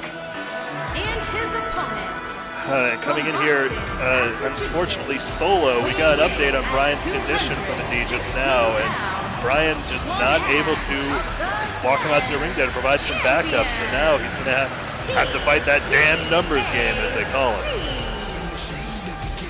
Impressive from Karen there. She got T, V, A, and D, mastering letters and professions tonight. Sounding out one syllable at a time, Karen. That's how you do your job. But yes, as you said, Brian Rock Moonves put out a commission. We understand he's on a steady IV drip of baby oil to get him back in shape. Baby Powers, a renowned scientist, while still in her state, she actually might be helping out Brian Rock with his condition right now. Nursing our competitors back to health. We appreciate all the frontline workers out there keeping us safe so we can make up this bullshit. TVD versus Zio. Zio starting to stop very aggressively with that jumping Hurricane Rana. Jumping Hurricane Rana now parlayed into a Dragon Screw leg whip there from a TVD who has one returned in kind by Zio. Just a reminder, folks, last week Zio attacking a D backstage, much like Devlin's advocate attacked Brian this week. You have to wonder if even... Splash from Zio 1. You have to wonder exactly what the Uranus Boys' long-term plans are here. They're just trying to take out the champions now. Oh, Crucifix Bomb from TVD. It's hard to say what their motivations are. Andy Devlin is out to prove that he is in fact a human man. Zio is just out here to spread misery. Meteora from the Misery Man. Zio, one of the most dynamic performers here on the QAW roster, just jumping off the ropes, the turnbuckle, but just showing a more aggressive side as of late. Dynamic, impressive. These two men put men through ladders, men through tables in that triple threat ladder match, which some people are calling the greatest match in QAW history, but oh, snap suplex from Zio. He has to be minded towards stringing together these victories into something more impressive. DDT to TVD. Wins talk, losses just... Walk. Walk, yeah, that's it. I got your back, Buckley, don't you worry. Thanks, Mike, we're a team. Oh! Just like the Uranus Boys, as a flying Enziguri connects with the back of the head of TVD. But again, that's Go ahead. These men usually suited for tag team action. Not sure TVD is going to last much longer without the encouragement of his partner. And as I say that, running Bulldog. Where his head's at right now is he's beckoning up Zio. He might be trying to end this now. Cooking up some woo pass, some gourmet woo pass. Cutter! Oh, the final tribal council is Zio voted out. 1, 2. Oh, the tribe has spoken. Zio is still in this. Zio getting those votes. But again, Mike, you mentioned that triple threat tag TLC match at Essential Business, just amazing. We saw TVD elbow drop Zio through a ladder. We saw Devlin's advocate suplex Brian Rock Moonves off the top of a ladder through a table. Just absolute blood boiling between these two teams. Raw carnage, which, if Zio is able to harness all of that rage and aggression, he's more than likely to, very neat back it into the back of TVD. More than likely to come up the victor tonight. Whips him into the corner. Now sending him to the outside. What does Zio have in mind here? Zio making just his move, patented tornado DDT through the ropes.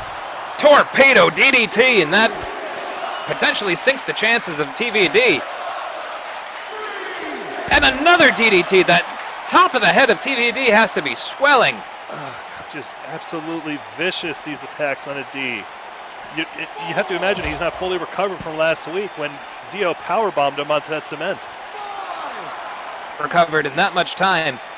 Now the count's up to 5. These men have to get back in the ring by the count of 10. TVD sent into the barricade. Now gets his head bounced off, that head being worked over. And now ricocheting off the stairs. He's trying to break his bones. We're at a count of 8. Count of 8. Oh, Zio sends him into the corner. Is he going to make him watch as he gets back in? Oh. No, that's it. It's a double count out. I think Zio was just trying to break TVD. Fuck!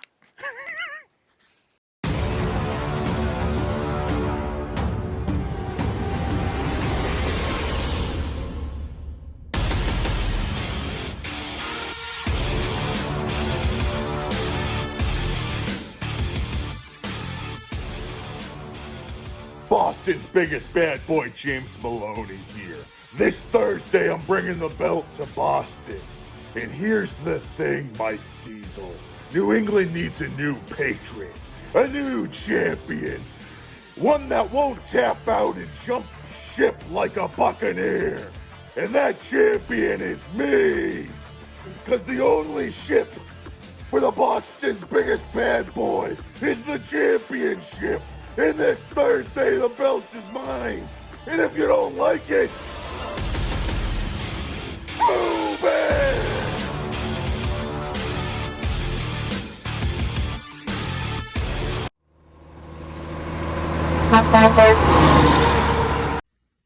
Well, here's something you don't hear every day.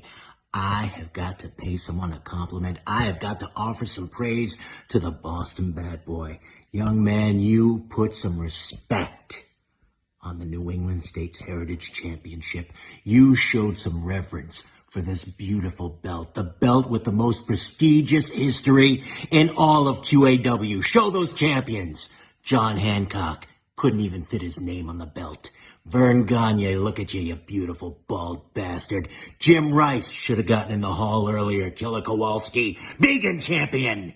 RFK, they could only end his reign with Sirhan. Jimmy Snuka, this one's uncomfortable, skip it.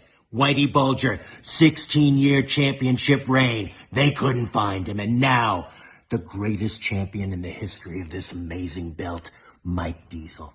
And Boston bad boy, I am going to do you 2 huge favors. One, I am going to give an underdog like you a shot at the New England States Heritage Championship next week at Pandemic.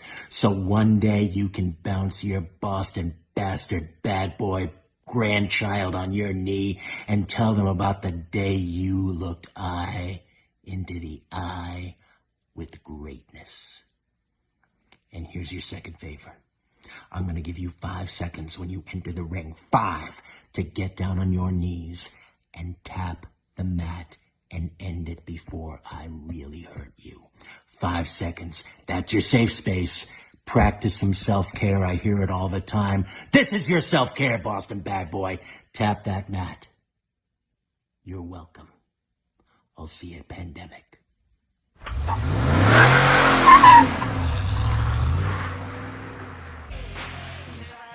Well, from a count-out to championship glory as we have Boston's biggest bad boy, Triple B James Maloney taking on Dirty Mike Diesel. Again, Boston's biggest bad boy laying out a straight-up challenge to the New England States Heritage Championship last week and then beating the talent, a man who's still on a quest to get his kids back. But the dirtiness, the depths to which Mike Diesel will go knows no bounds. So let's hope James Maloney knows what he's getting in for with this championship attempt. As you said, happy to sink to filthy depths as Dirty Mike Diesel, as the bad boy looks to add even more gold to the generation. We saw earlier tonight AC Voltz joining the generation, and now James Maloney looking to make himself a champion. Keeping all that power up top, this seems to be the generation's goal. If they currently having a women's champion in their rosters now, if they could bring the New England States Heritage Championship into that fold as well, they just near undeniable. It would be hard to deny them, as hard as I may try, as James Maloney makes his way to the ring. Mike Diesel appreciating the respect that James Maloney putting on the heritage of this championship, and you gotta think that Boston's biggest bad boy would go down in Boston history if he were New England Heritage States champion tonight. Let's hope so. Looking to bring respect back to New England States Heritage Championship belt.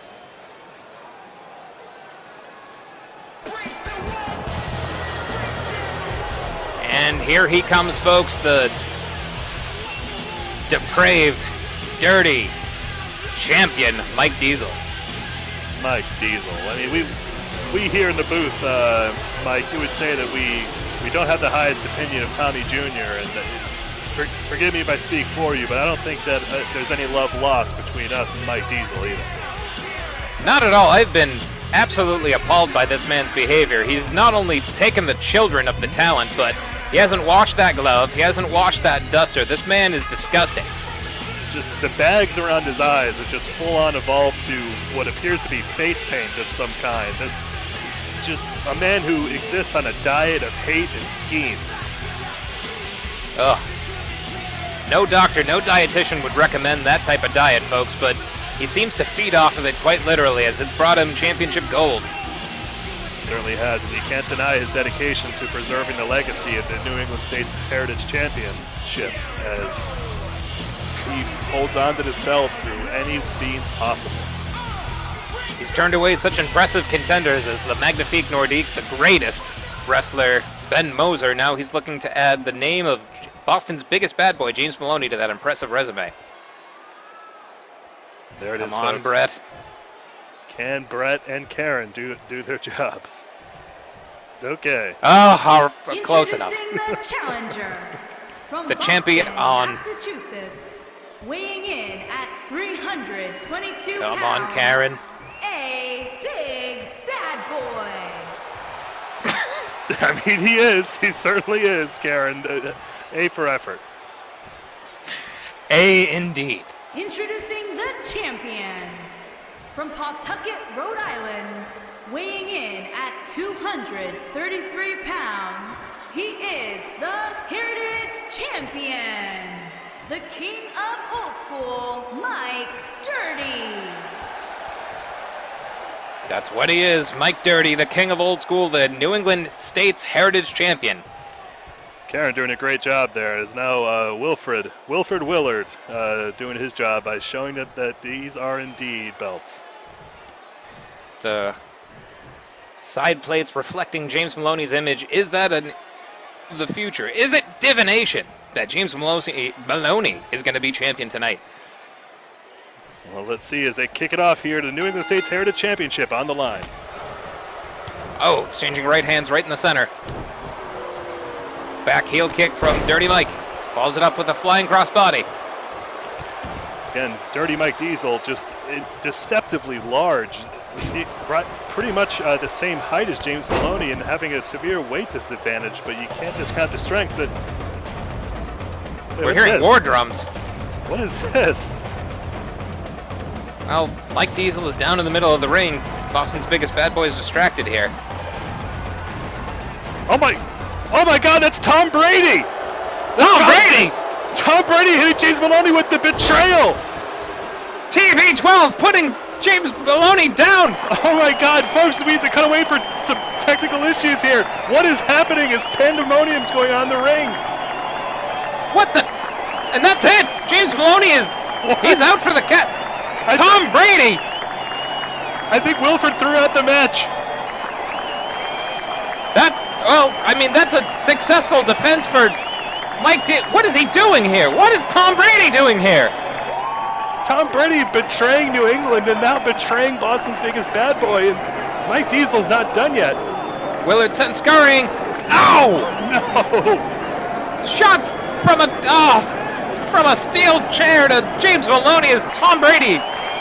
No, he wants to get involved. No! TB12, no, don't do this. You're a hero. Oh! Tom, you can hear the cries from Boston right now. What a shocking revelation!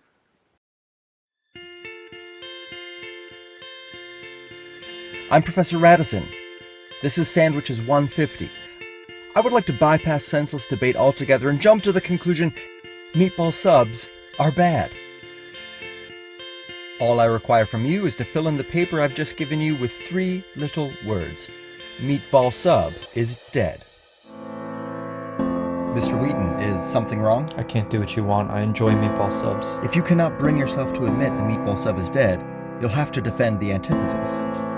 I think meatball subs are delicious. You do? So saucy and meaty. Your acceptance of this challenge may be the only meaningful exposure to meatball subs they'll ever have. To me, meatball subs are not dead, and I don't want anyone not eating them because some professor says they shouldn't. Mr. Wheaton, are you ready? We're going to put meatball subs on trial. You think you're smarter than me, Wheaton? In that classroom, there is a meatball sub.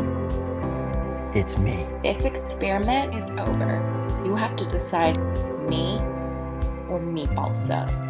I feel like this is something that God wants me to do. I can't just turn away from it. You just want to ensnare them in your primitive sandwich options. What I want is for them to make their own choice. You have no idea how much I'm going to enjoy failing you. Who are you really looking to fail?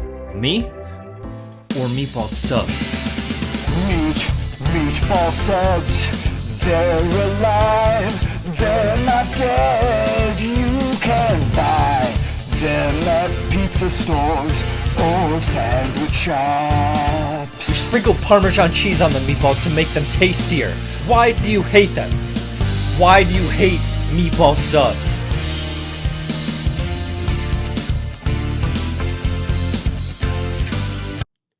Hey there, do you like billiards and snooker? We do too. We don't sell that, but what we do sell is Dippin' Dots. Here at Artie's Dippin' Dots spot, this is our warehouse. This is a guy who likes Dippin' Dots, I think, but it's cool, because we sell Dippin' Dots, all colors.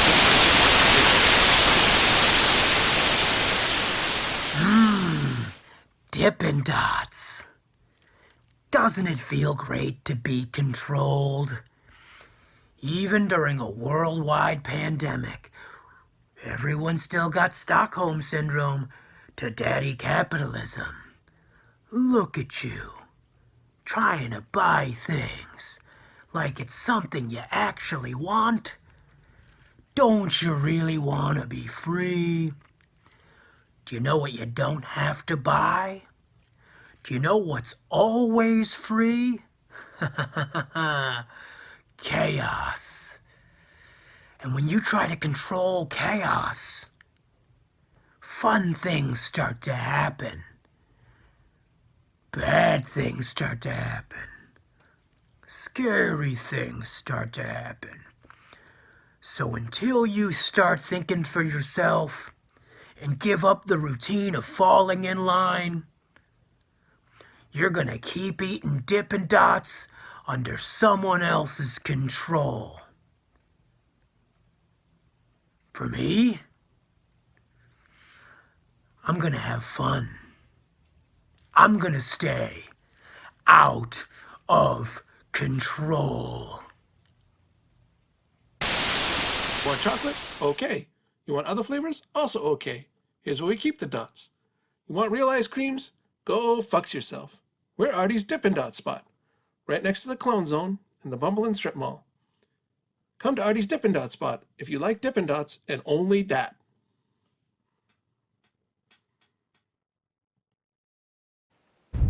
Welcome back from commercials, folks, and we have to recap something that happened during the break. We're not proud to show you this, but we feel like we should for, if nothing else, to explain the condition of Boston's biggest bad boy. As you see here, just writhing in pain from that horrible attack from that underhanded charlatan traitor Tom Brady. Being rolled out here to this gurney are QAW physicians on staff, Willard Wilfred making sure he's okay. Mike Diesel very proud of himself. Absolutely disgusting. That just, again, the depths that this man will go to, just besmirching New England. And he wasn't done yet, folks. He wanted to, make sure that James Maloney felt this for a long time to come as he just continued raining down pain on James Maloney, sending him off of the gurney there. Awful. we know James Maloney taken away to a local medical facility, and just thoughts and prayers for a speedy recovery. The only thing more effective than medicine, thoughts and prayers, and we certainly hope that James Maloney won't be out long. Well, that brings us to our next matchup. We have the Clown versus the Buffalo Tornado, Bil Sherrin, who was last seen being brutalized by Mr. Shakes. Let's see if he gets brutalized tonight by the Clown, but the Clown already making his appearance on this show, as we saw, interrupting those commercials and interfering to lay a beat down on the Doctor previously. Just chaos reigns in QAW right now. Here's a Westworld-esque question. Is the Clown real? Am I real? You are real, Buckley. Touch me. You're real to me. You're still real to me, damn it. Thanks, buddy.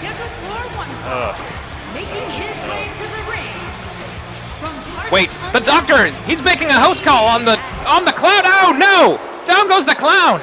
What the hell is happening tonight? Retribution at a lightning pace as the Doctor looking to pick apart the Clown. Flying head scissors on the rampant. We need to get some security in here. Matches need to happen in the ring. It's like Tommy Jr.-itis is spreading. This is insane. Truly creative control is just broken apart. Just absolute chaos. And now the Doctor running into the ring. The Clown hopping after him. I mean, this is pure. This is a melee. We need to have some decorum. We need to have some order here. The Doctor happy with himself. And the Clown is not. Hurricane Rana to the... I don't even think we can have a match here. Bil Sherrin has wet himself backstage. Bil Sherrin currently cleaning himself up, and Wilfred doesn't even know what to do. I don't know what to do. Oh, a kick to the... right to the inner thigh. Drop toe hold there to the Doctor. Now the Clown looking to follow it up. Oh! And, okay, I guess the Doctor's had enough. Brett calls it. What is happening tonight? And now a reclining... yes, that's not it. I thought that was it. I thought the Slamazon had gotten a submission victory, but no, Rainbow Brill's still fighting. On a big skill throw right across, is that it? Surprising Skittles throw. 1, 2. Almost got that surprise victory over Slamazon, yep, and now Brittle's looking to close out with the ADHD Destroyer Elbow. Oh, focus on that. Right in the heart. She is large and brittle in charge. Oh, whoa! And a reversal into a victory roll. 1, 2, 3. Whoa! 3? That was a 3 count surprise victory there for Rainbow Brills as she squeezed one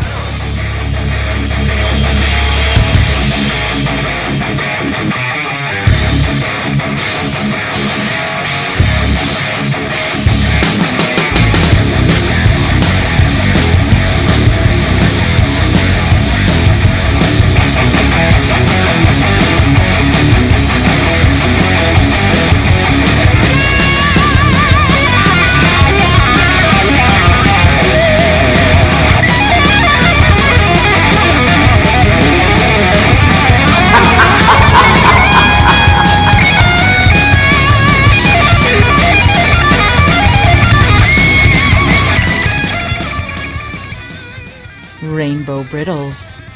I'll be back.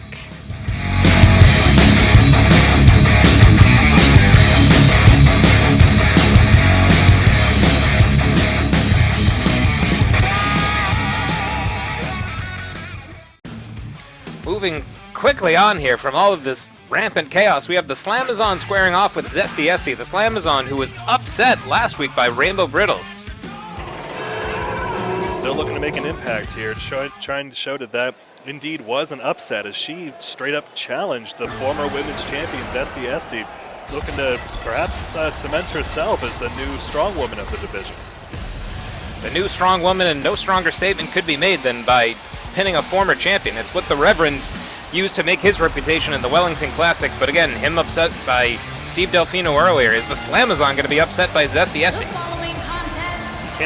Can't deny the raw power, the raw strength of the Slamazon, but again, just relatively inexperienced in the ring, leading to her getting that pin stuck, that roll-up from Rainbow Brittles last week. Zesty Esty, again, while she may have been dethroned at Essential Business, still just a master of the craft. True master. It takes a lot of grit, a lot of determination to win a 6-person ladder match, and that's how Zesty crowned herself champion, and she's looking to prove that was no fluke, looking to keep the Slamazon down. And the Generation is now even more up top again, as we saw earlier. AC Voltz joining the Generation, and the Wellington Classic, the tournament named after Wellington Arms, continues tonight. We have one more matchup later on this evening to see who will be in the finals of that tournament.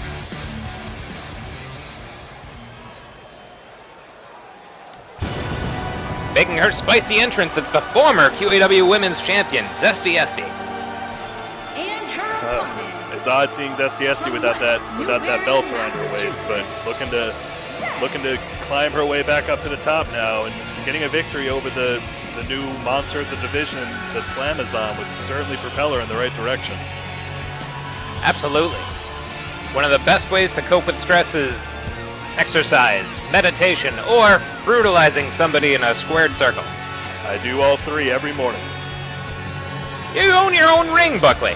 I certainly do. It's only 6 inches wide, but I make do. Sounds like a toy, but someone who's looking to toy around tonight is the former champion, as she's looking to light up this arena. It's not a toy, Mike. Go to your room. No. Good. I need someone to call this hot action with. Yeah, you can't do it by yourself. This is awesome from that sign. Oh, 2 signs. I wouldn't want to do this one alone. And now, this dynamic showdown between the Slamazon and Zesty Esty is underway. Slamazon grabs the champion. Whoa! Suplex hurling her into the corner. Jeez, being able to just hurl somebody the size of Zesty Esty across the ring, that power is undeniable. Absolutely. We saw last match the two competitors were about evenly sized, as these women are indeed. Willard looking to, get a clean break and is not successful. Slamazon taking some shortcuts there. Jawbreaker from Zesty Esty. And collapses her in the corner with a clothesline. Kick to the chest, and now just rubbing her knee in the face of the Slamazon. Zesty Esty not to be taken lightly. Zesty Esty refuses. And again, while she may not be champion any longer, she is still a former champion. She was at the top of the division up until very recently, but now Slamazon just tossing her around the ring again. Gut wrench suplex successful from the Slamazon. Dragging the former champion around by the arm, putting the end to a rally. Oh, knee to the side of the head. Slamazon honing her craft, honing her strength and her skills in her hometown of La Paz, Bolivia, just bringing an aggression here. Cover 1. Makes the champion expend energy for a 1 count, looking to wear her down. Bit by bit, brick by Bolivian brick. That's smart stuff. Again, having to expend energy, having to throw off that massive frame of the Slamazon, that just takes a little bit out of you every time. Looking to crank the head, readjust the vertebrae of Zesty Esty, who is able to fight her way out. Shot to the midsection, shot to the face. Toe kick reversal. Oh, and a big spine buster from the Slamazon, exerting her will. Kicked off by the champion. God, we haven't seen anybody just take control of Zesty Esty like this. Even Voltz, when she had that victory over her at Essential Business, she wasn't, that was still just a regularly even match. Slamazon just having her way with the former champ. An impressive vertical suplex there brings the champion down, and now looking to pour it on with some kicks to the back. Dragon leg screw whip reversal. Oh, and dousing the digits in painful sauce as Zesty Esty slams the hand of the Slamazon, who now crushes her with a huge imposing clothesline. Another gut wrench. You have to wonder if Zesty Esty and the Gourmet are preparing recipes.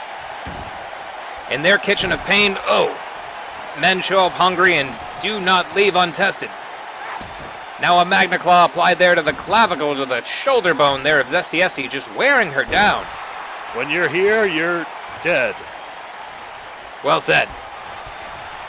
We'd go ahead and like to thank our funeral home sponsor this week, the Olive Garden. Oh my god, and the Slamazon locking Zesty Esty in that hold. Looks like a bit of a chicken wing there, but Zesty Esty proving that she is not afraid of chicken wings. The Zesty one escapes. She calls that the boa constrictor, just trying to exert that jungle pressure on her. Oh, and that jungle pressure brings the champion down, who reverses with a snapmare. Oh, tries to get a further advantage, but eats a back elbow. Drop toe hold into the ropes. Slamazon down. Zestiesi will not go quietly. Oh, and just yanking her arm to her face, ricocheting off the top rope there. The champion, a big stunner into Slamazon. She might be out, and we know what Zestiesi follows this up with. We do indeed with bated breath. Here we go. Moonsault from the former champion. That perfect moonsault. She turns herself in midair. Is that it? Willard down 1, 2. No, the Slamazon kicks out. We have not seen anybody kick out of that moonsault. Just Slamazon. You cannot deny the heart. Overcoming that disappointment from losing to Rainbow Brittle, she's looking to make a point, make a statement, and that's at the expense of Zestiesi, who needs to close in on victory. She needs to keep pouring it on. Ooh. Backbreaker there from the Slamazon, begging the champion to get back to her feet. What does she have in mind here? Pump handle. Just hoisting Zestiesi up there to hit her with the Slamazon. Slamazon successful. Is this enough to keep the champ down? The former champ. Willard in position. 1, 2, 3, and that's it. Slamazon picking up a victory over the former champ with that decisive Slamazon power slam. You just heard the thunder echo through the arena with the force impact. The new monster's here to stay. Bone-shattering impact as the Slamazoid hoisted the champion up and slammed her right down. Trapping the champion in deep water and drowning her. That mix of technical skill, power, Slamazon she was looking to prove anything with this victory. She certainly did it. Definitely proved her championship medal with that stunner and moonsault combination, but just not enough to keep the Slamazon down. Not on this night, as the Slamazon uses the Slamazon to keep down the champion. Here is your winner. Former champion. Been a hard road for our former champion, but it looks to be only uphill, if that's the good way to put it, for the Slamazon going forward. It's a great way to put it. And folks, don't go anywhere. We have tag team action coming up next with CHUNCLE versus the Clone Bros.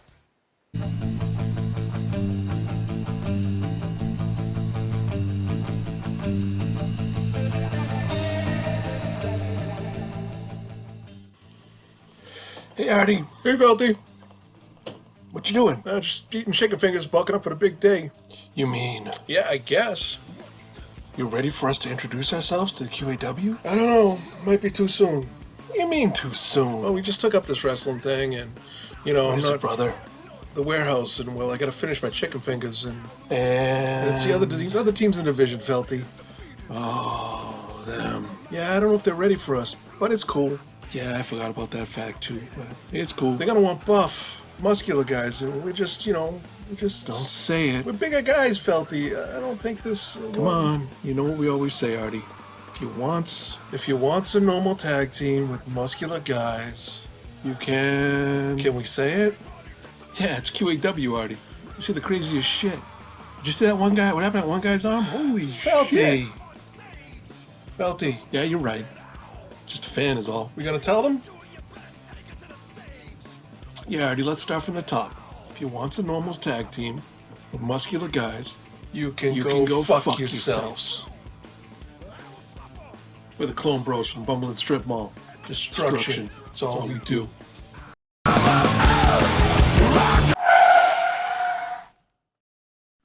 Wait a minute. Artie! What? It's 6 a.m. I gotta get back to warehouse and wait. Just got a text that says we're in. We're what? We're in, Artie. Our first match against who, Felty? Why CHUNCLE? The former champions? Yeah, I can't believe we're gonna take on CHUNCLE. We should probably so excited. We should probably call Joey. Let him know the big news. Yeah, Joey and Marty, Barty, Polly, Manny, Larry, Brock, and all the rest. Yeah, eventually, but first Joey. Yeah, I'll call him after the match. I don't think he's gonna care. Joey always cares in his own way. Love you, brother. Let's go kick some ass. Yeah. Love you too. Let's go kick some ass. Shit. Joey.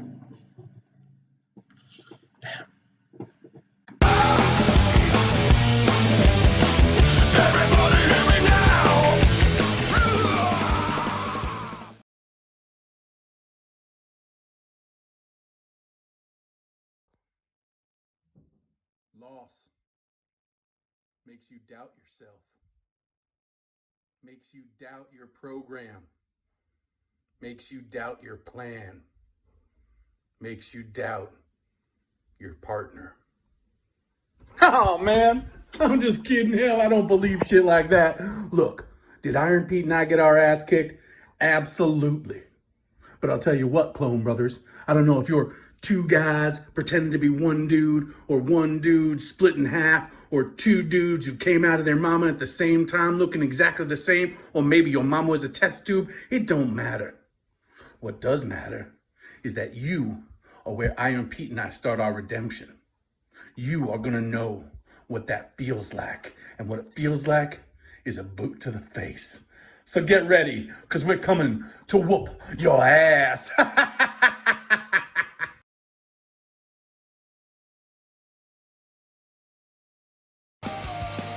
We're going to keep it rolling, folks, with the former tag team champions CHUNCLE squaring off with the Clone Bros. The Clone Bros, a brand new tag team here in QAW. Actually, you're not, that's not just a clever name, folks. They are indeed the result of a scientific experiment. They are actually clones. Your eyes don't deceive you, they're the same person. Maybe not in body, but definitely in spirit, as they often think alike, move alike, and they're looking to become victorious here, not only for themselves, but for their Bumberland strip mall businesses. Yeah, they are indeed businesses. The great patron and business, I don't know another word for business owners, but that's what they certainly are. But you can't deny, look at that charisma, look at that pure energy and love for the sport. How can you not like these two big boys? Look at those thighs, unshaved like real Americans.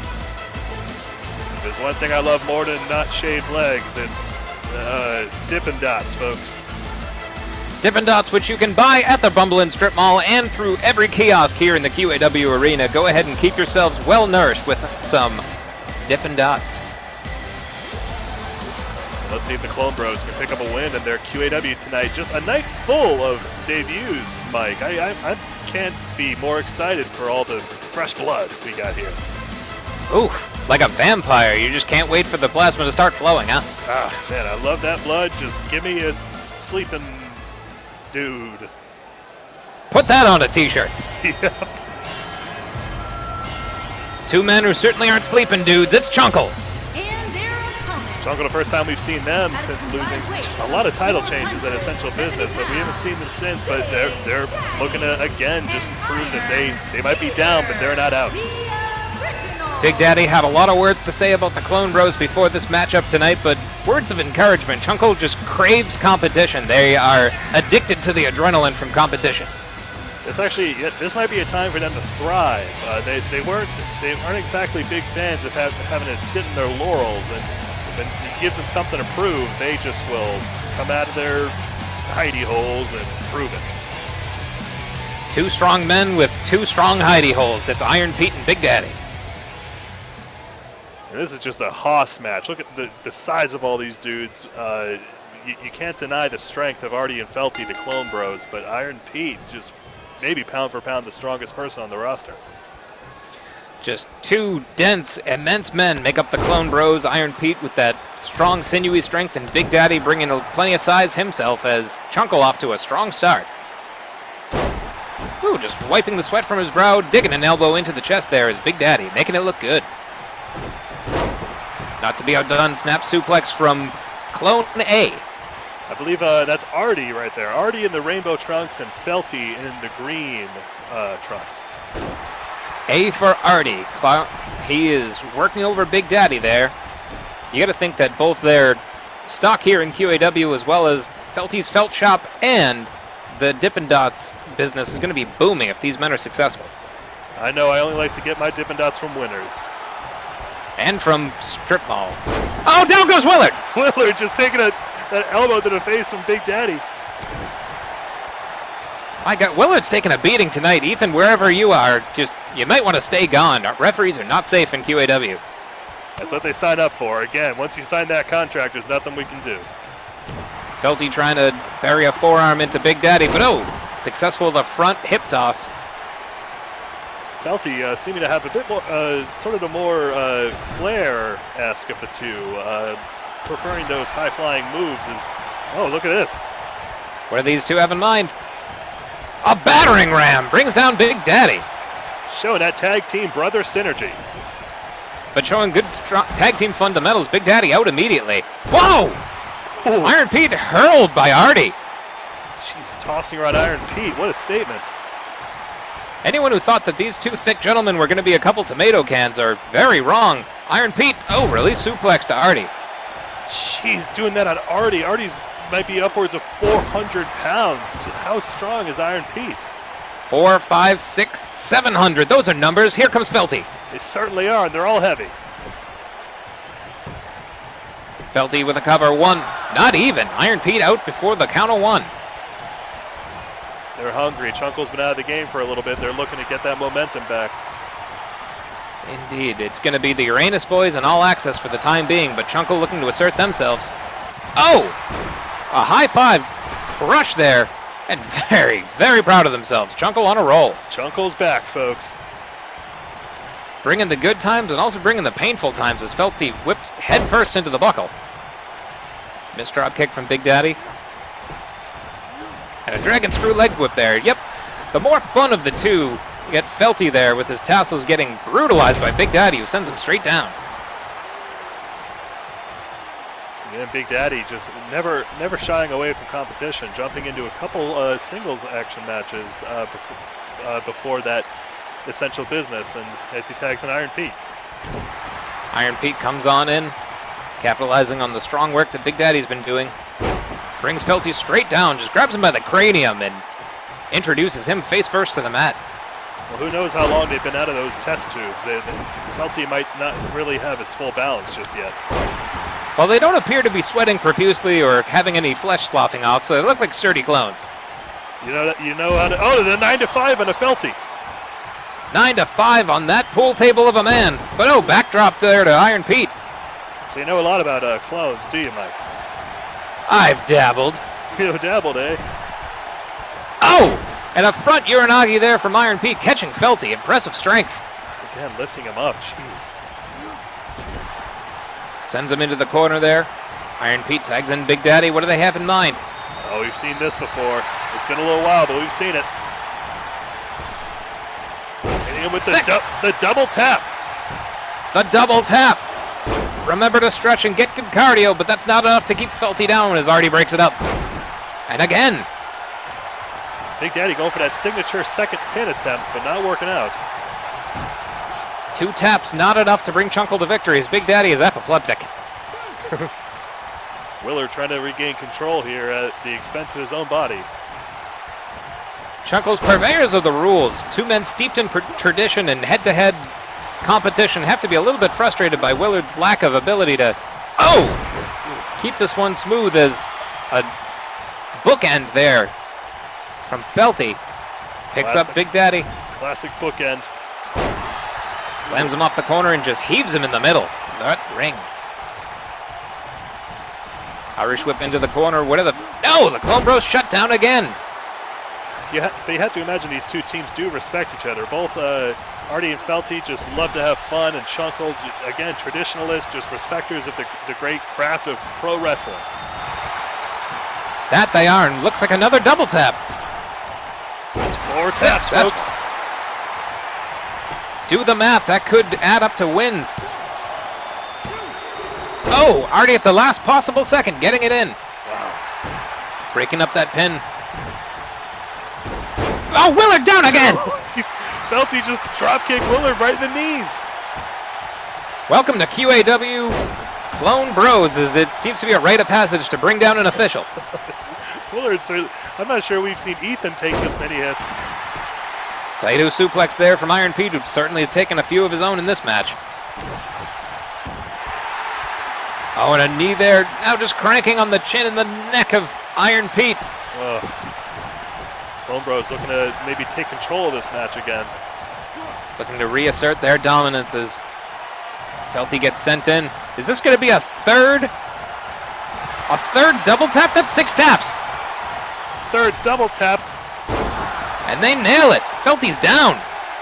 1. No, and Artie again breaking it up. And down goes Wallace! Iron Pete knocking him down as Big Daddy goes to the second pin again. It's like deja vu all over again. Jeez, they are just going through the motions. This might be the Clone Bros chance.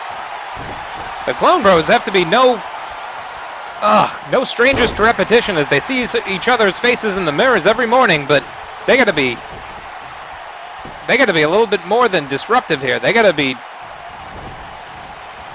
Here we go, whipping Big Daddy into the corner. He finally felt he's been in this game for a long time, but looks like they're setting up Big Daddy for the GFY. Go F yourself. GFY successful. Big Daddy is down. But Iron Pete bails him out. Not gonna go fuck himself tonight. Jeez. Felty has, again, been in this ring for a long time, taking a lot of punishment. Was not fast enough to get out there and stop Iron Pete from breaking up the pin. Big Daddy, impressive sequence there. Back suplex into a kip-up. What does he have in mind here for Artie? Oh, takes him down the clothesline. And another. Ducks a third. Clothesline. Big Daddy bringing the heat. It's heating up in here like a jalapeno pepper. Shout out to Zesty Esty as Big Daddy admires his work. Just staring at him. And now, yes! A lion tamer now to Artie. Is this enough? Oh, he calls that the Harley lock. The Harley. Popping a wheelie on Artie's back, and that is it. Oh no, already having a tap after Felty taking all that punishment, but wow, CHUNCLE's back, folks. CHUNCLE back to their winning ways, and a very impressive debut here from the Clone Bros, but not enough to take down the former champions. Having to hit them with 3 double taps. By my count, that's 19 taps, but CHUNCLE just... They've been gone, and like I said, they are back, and they're looking to reclaim what's theirs. Do the math, folks. It all adds up to hot QAW action, as we saw GFYs, we saw double taps, but one thing we will always see is CHUNCLE having a good time as they are victorious tonight. Well, don't go anywhere, folks. We still have more action coming up as well. Our main event tonight, the final semifinal match of the Wellington Classic. Stick around.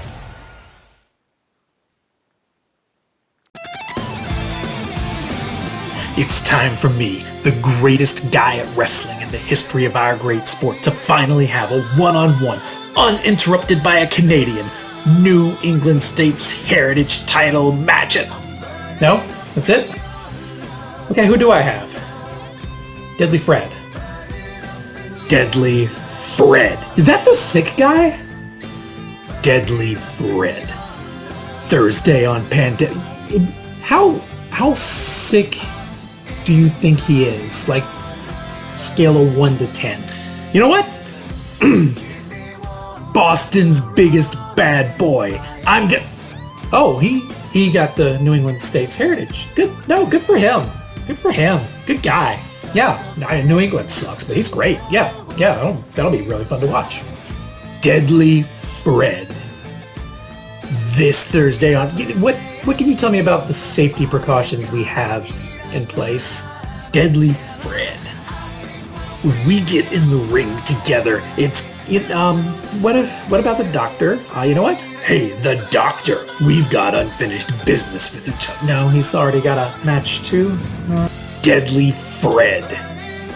We are going to have a wrestling match, and how is this even allowed to happen? What's going on here? We're not in Florida. Wait, I've got an idea. I don't remember who eliminated me from the Royal Rumble, but we're having a match on Thursday.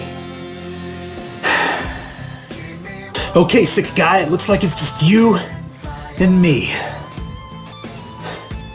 I hope it goes okay, because I'm not great at medicine.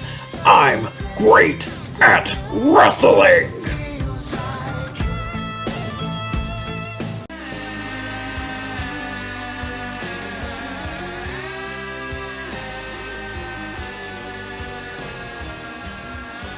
Deadly Fred here, and I hear this man claiming to be the greatest wrestler is willing to call out anybody, but he's afraid of the sick guy. Deadly Fred. Well, let me tell you something. I know you're scared.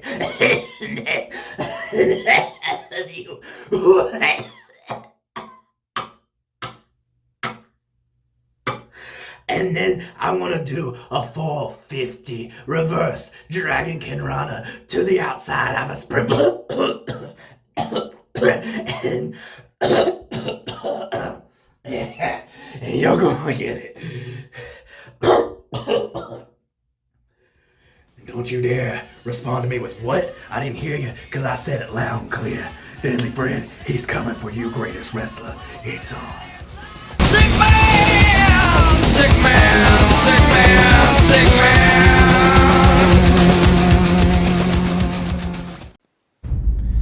And again, folks, we'd like to take you back to earlier tonight when Boston's biggest bad boy was viciously assaulted by that turncoat Tom Brady.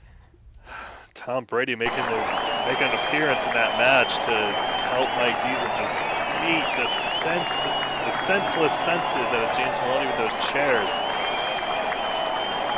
It was a graphic scene as James Maloney was seen here being carted out of the arena. Dirty Mike Diesel incredibly proud of all of his underhanded dealings. I mean, I thought it was news when Tom Brady had been signed by the Tampa Bay Buccaneers. It's even bigger news that he's been swept out of that locker room by the QAW officials. They did. They kicked him out. He's gonna have to go back to that hotel. But Mike Diesel again was just not done after James Maloney was trying to be taken away to that hospital. Just wrecking the ribs and the night of James Maloney. Boston's biggest bad boy just in horrible shape after this relentless assault from Mike Dorval. Mike Diesel. We do know that Wellington Arms and the newest member of the generation are currently at the hospital looking over James Maloney. And again, the strongest possible medicine is thoughts and prayers, folks. Keep them coming, as the only vaccine for Deadly Fred is a man with solid fundamentals, and the man with the most solid fundamentals on his way to the ring. The greatest, Ben Moser. The greatest wrestler in the history of our great sport, despite the name, has not had the level of success in QAW that he wanted. Unfortunately, losing that triple threat for the New England States Heritage Championship. But it's a new season at QAW, and it's a new attempt to make your name heard. He's a man who makes a lot of memories in that ring, but one thing he doesn't make is excuses. He's willing to work his way back into title contention, and worth noting in that triple threat, he didn't take the loss. It was the Magnifique Nordique who was defeated by Dirty Mike. That is true. It was not pinned in that triple threat, so he's still got a lot of energy to give. And we haven't seen the Magnifique Nordique since Essential Business. He might be back in Quebec licking his wounds. As we know the French to do, those barbarians, it's called medical silence, but that's fine. Anyway, a man who doesn't believe in medical silence and is highly contagious. Here comes Deadly Fred. Oh, that person loves WWE. Fuck you, it's QAW. The World Wildlife ecosystem, we certainly do. But Deadly Fred coming out here now. Deadly Fred, we haven't seen him since he took that tough loss to Diamond David Thomas at the hands of the Generation Bomb, but looking to put that in the past and establish a new future here. The same distinct logo on his t-shirt that Dirty Mike has on his tights. I wonder if there's any cahoots there, but Dirty Mike, hey, Deadly Fred, Dirty Mike, ugh. I smell a conspiracy as much as I smell Deadly Fred. These are some smelly people, but I'll tell you what's clean is, well, probably nothing. Not at all. This man he probably is allergic to soap. I tried eating soap once, and I think I might be allergic. Buckley, let's talk after about your diet. All right.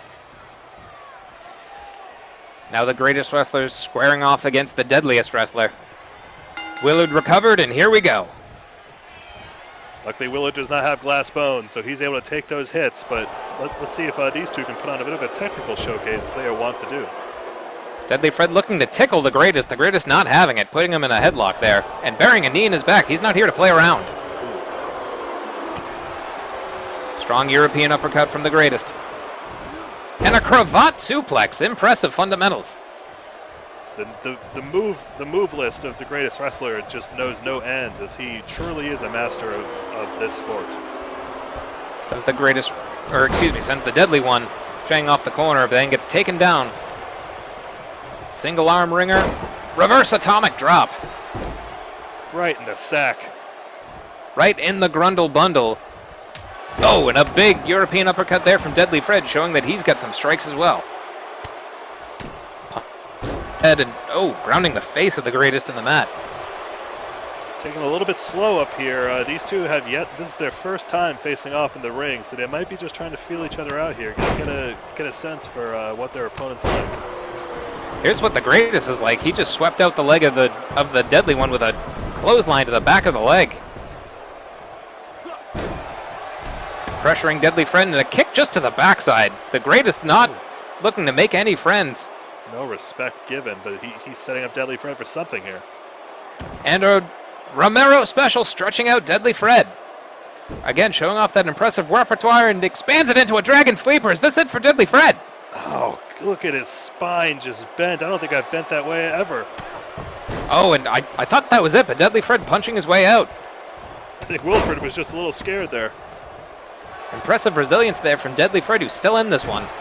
High rake from the greatest, and out goes Deadly Fred. The crowd not into these mixed tactics from the greatest, who is willing to win at any cost, which we saw when he maimed the Falcon weeks ago. He did. Luckily enough, we're going to see the return of the Falcon here tonight, but the greatest wrestler certainly not responsible for that horrible injury the Falcon suffered. Him and the beautiful beast able to coordinate efforts long enough to dislocate the arm and shoulder of the Falcon, who we understand is going to be in action next against the beautiful beast, as the greatest looks to put away Deadly Fred. Dragon suplex. Now ascending the top. What does the greatest have in store for Deadly Fred? Greatest wrestler looking to go to such great heights. Such great heights. Lands right in the chest. 1, 2. No, not even a 2 count. Deadly Fred out. Not afraid of heights, it seems. I love how graceful that flying headbutt is. Graceful and effective as the greatest looks to continue wearing down Deadly Fred. Sends him out of the ring. We saw this earlier from Zio. Oh! But instead of a torpedo DDT, it's 2 boots right to the chest. Sure, a little bit of variety there again. Just the greatest wrestler, kind of a Shang Tsung-esque member of the roster, just knowing so many different moves. Variety is the spice of life as he looks to spice up the evening of Deadly Fred. Reminder, folks, this is a singles match in which there is a 10-count countout. If these men do not get back in the ring before that count of 10, it'll be like that result of the Zio and Adi match. I hated that. You certainly did. You were pretty upset there. Oh! I mean, to get back in the ring by the count of 10, Ethan's favorite number is not difficult. You just have to respect the rules. No respect there. It's just Deadly Fred turning it on in the greatest wrestler here. German suplex onto that hard padding and then a snap suplex. Now slamming the greatest wrestler's face onto the cement there. The greatest is down. That's a count of 9. Deadly Fred's back in the ring. Is that... Get up. That's it. Wow. Deadly Fred. That was just dirty. Deadly Fred slamming the greatest wrestler's face onto that unprotected concrete there, and perhaps just knocking him out as he slid back into the ring.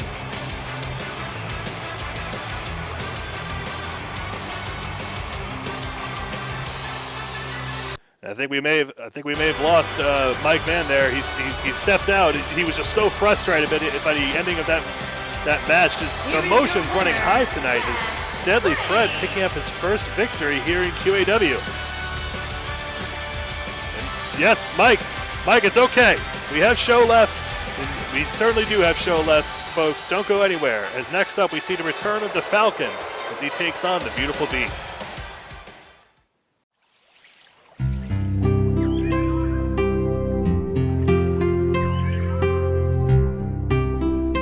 Good evening, viewers. Beast here on WBBR. Before we move forward in our series on the love and majesty of the Lepidoptera, I thought we could talk about things that we're looking forward to. Specifically, what gets us out of bed in the morning. For me, it's thinking of my return to QAW's Thursday night pandemic.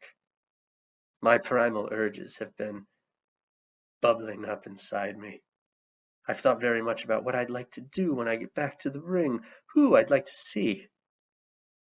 I've seen many multi-challenging parameters come through, many matches with many different competitors, but I think it's time that I step in mano-a-mano with someone else. And while there is only one beast in Pandemic's lineup, there is another wild one, another person who comes from the great outdoors, and that would be the Falcon. Falcon, I'm so looking forward to our match. I think it'll be time for us to finally meet. While we were distracted with our last run-in within the ring, I think now, with all of my energy and attention on you, I think you'll find that the Beast is more than a worthy opponent. The time in the ring with the Beast is not something to be looked forward to.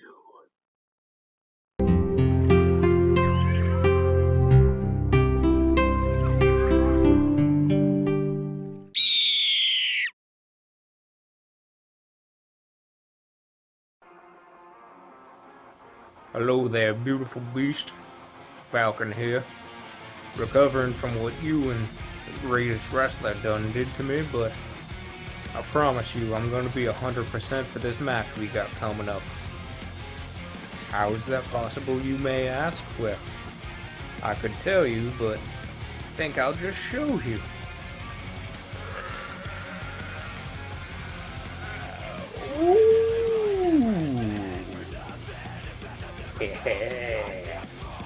One bird, flipping the bird.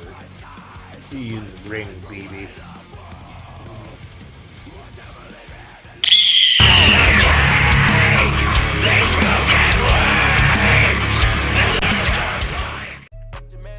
Well, folks, I'm back in the room. Sorry, I don't deal with disappointment well, but here's two men who surely won't disappoint. The beautiful Beast squaring off against the returning Falcon. Yeah, Mike, you're just really getting into the show tonight. We've seen some heartbreaking results. I like to see, and here's a man who's among the cleanest. It's the beautiful Beast.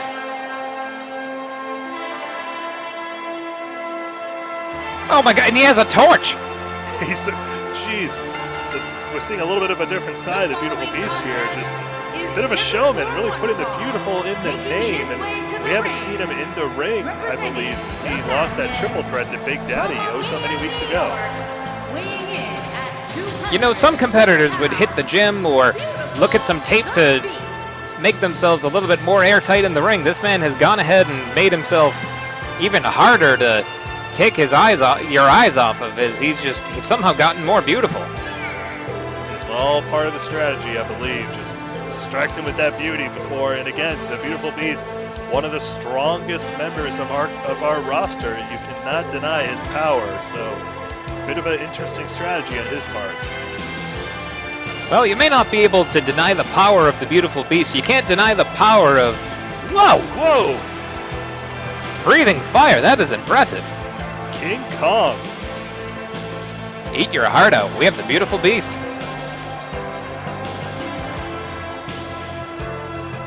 Well, go ahead. We were alluding to some magic earlier, so as we recall, the Falcon's arm dislocated, but he has since made a deal with, of all people, Maxilon the Magnificent to relocate that shoulder. Are you serious? I am indeed. He's not in control of his right arm. It is now the property of the wizard. Oh, that bit of a sacrifice there, but anything to get ring ready, I suppose.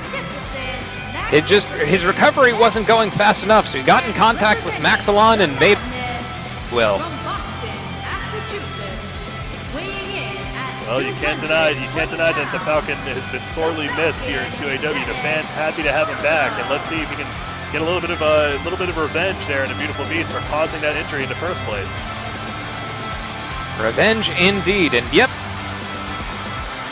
putting his hands together as he was coming into the thing, showing the unity of both physicality and mentality as he has trusted Maxilon to puppet that arm during this matchup. Here we go. Jeez, who knows how deep that spellbook goes, but here, yes, Wilford sets it off. Oh, Beautiful Beast, not intimidated whatsoever by this combination of mythical skill, and the Falcon takes him down. Half and half, Beautiful Beast brutalizing the bird. Is he looking to re-dislocate that arm? He could indeed. I don't know how much magic it takes to fix an already enchanted arm, but using his good arm to fight off the beast. Maxilon chops him. Big kick to the hamstring from the beast. Falcon rolls out, and a front toe hold. His face hit the ropes there. That could throw him for a loop. Max with two strong forearms, raising those arms up. Oh, dropkick deflected from the Falcon. Collar and elbow tie up.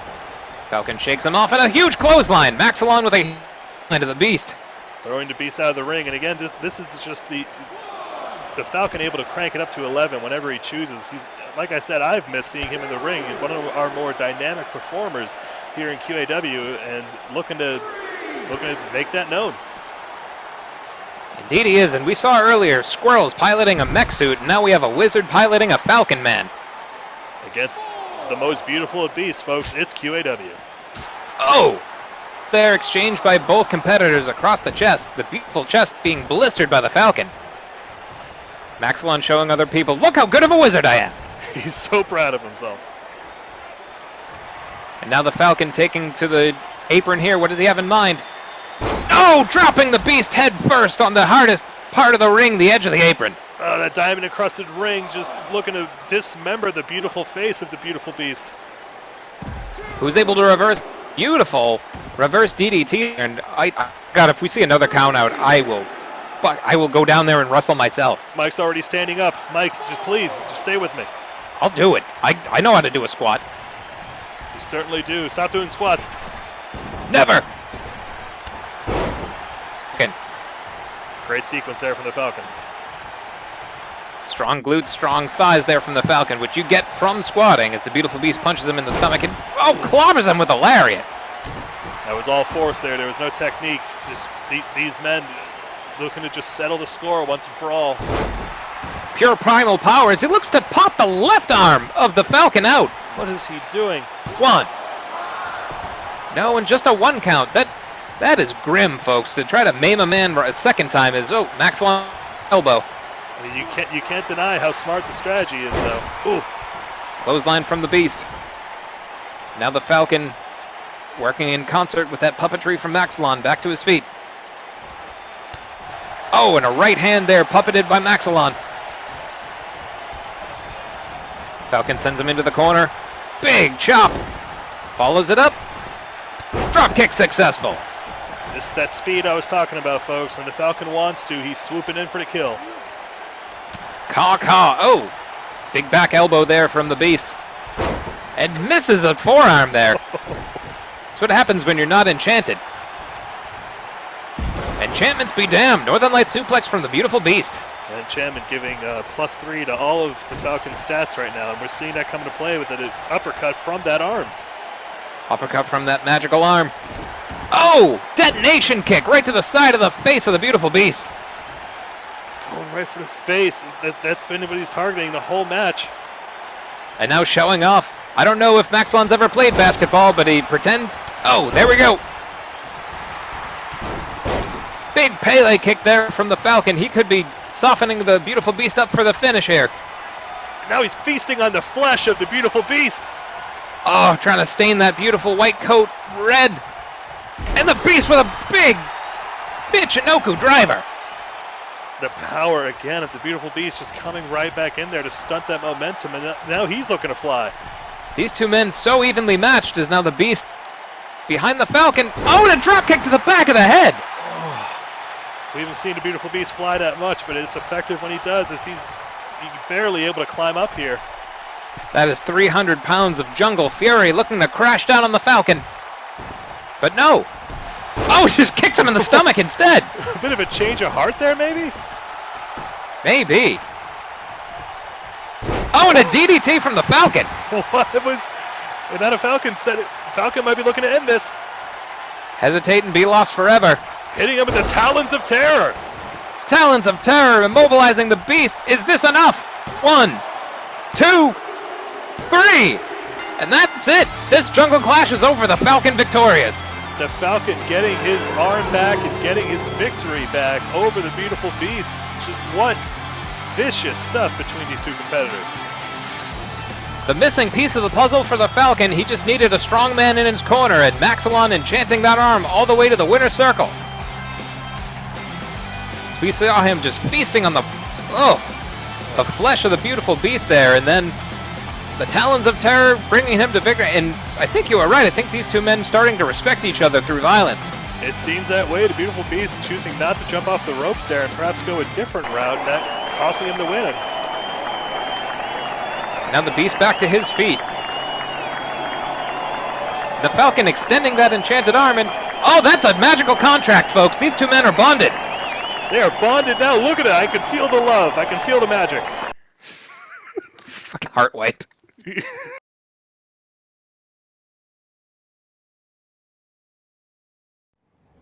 Hello, QAW. This is the Big Ticket, Rich Dembowski, and I have a message for the head clapper.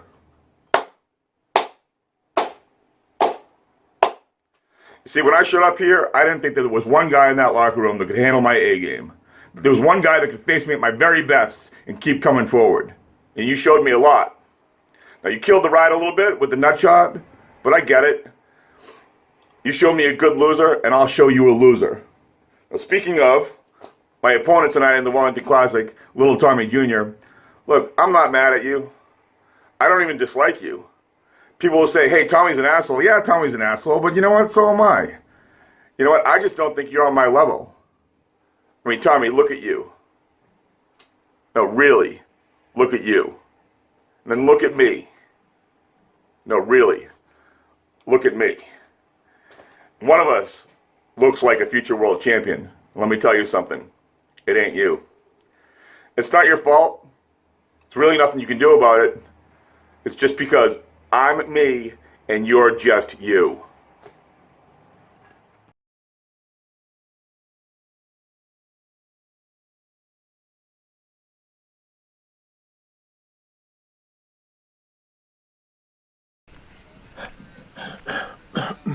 I'm so out of shape.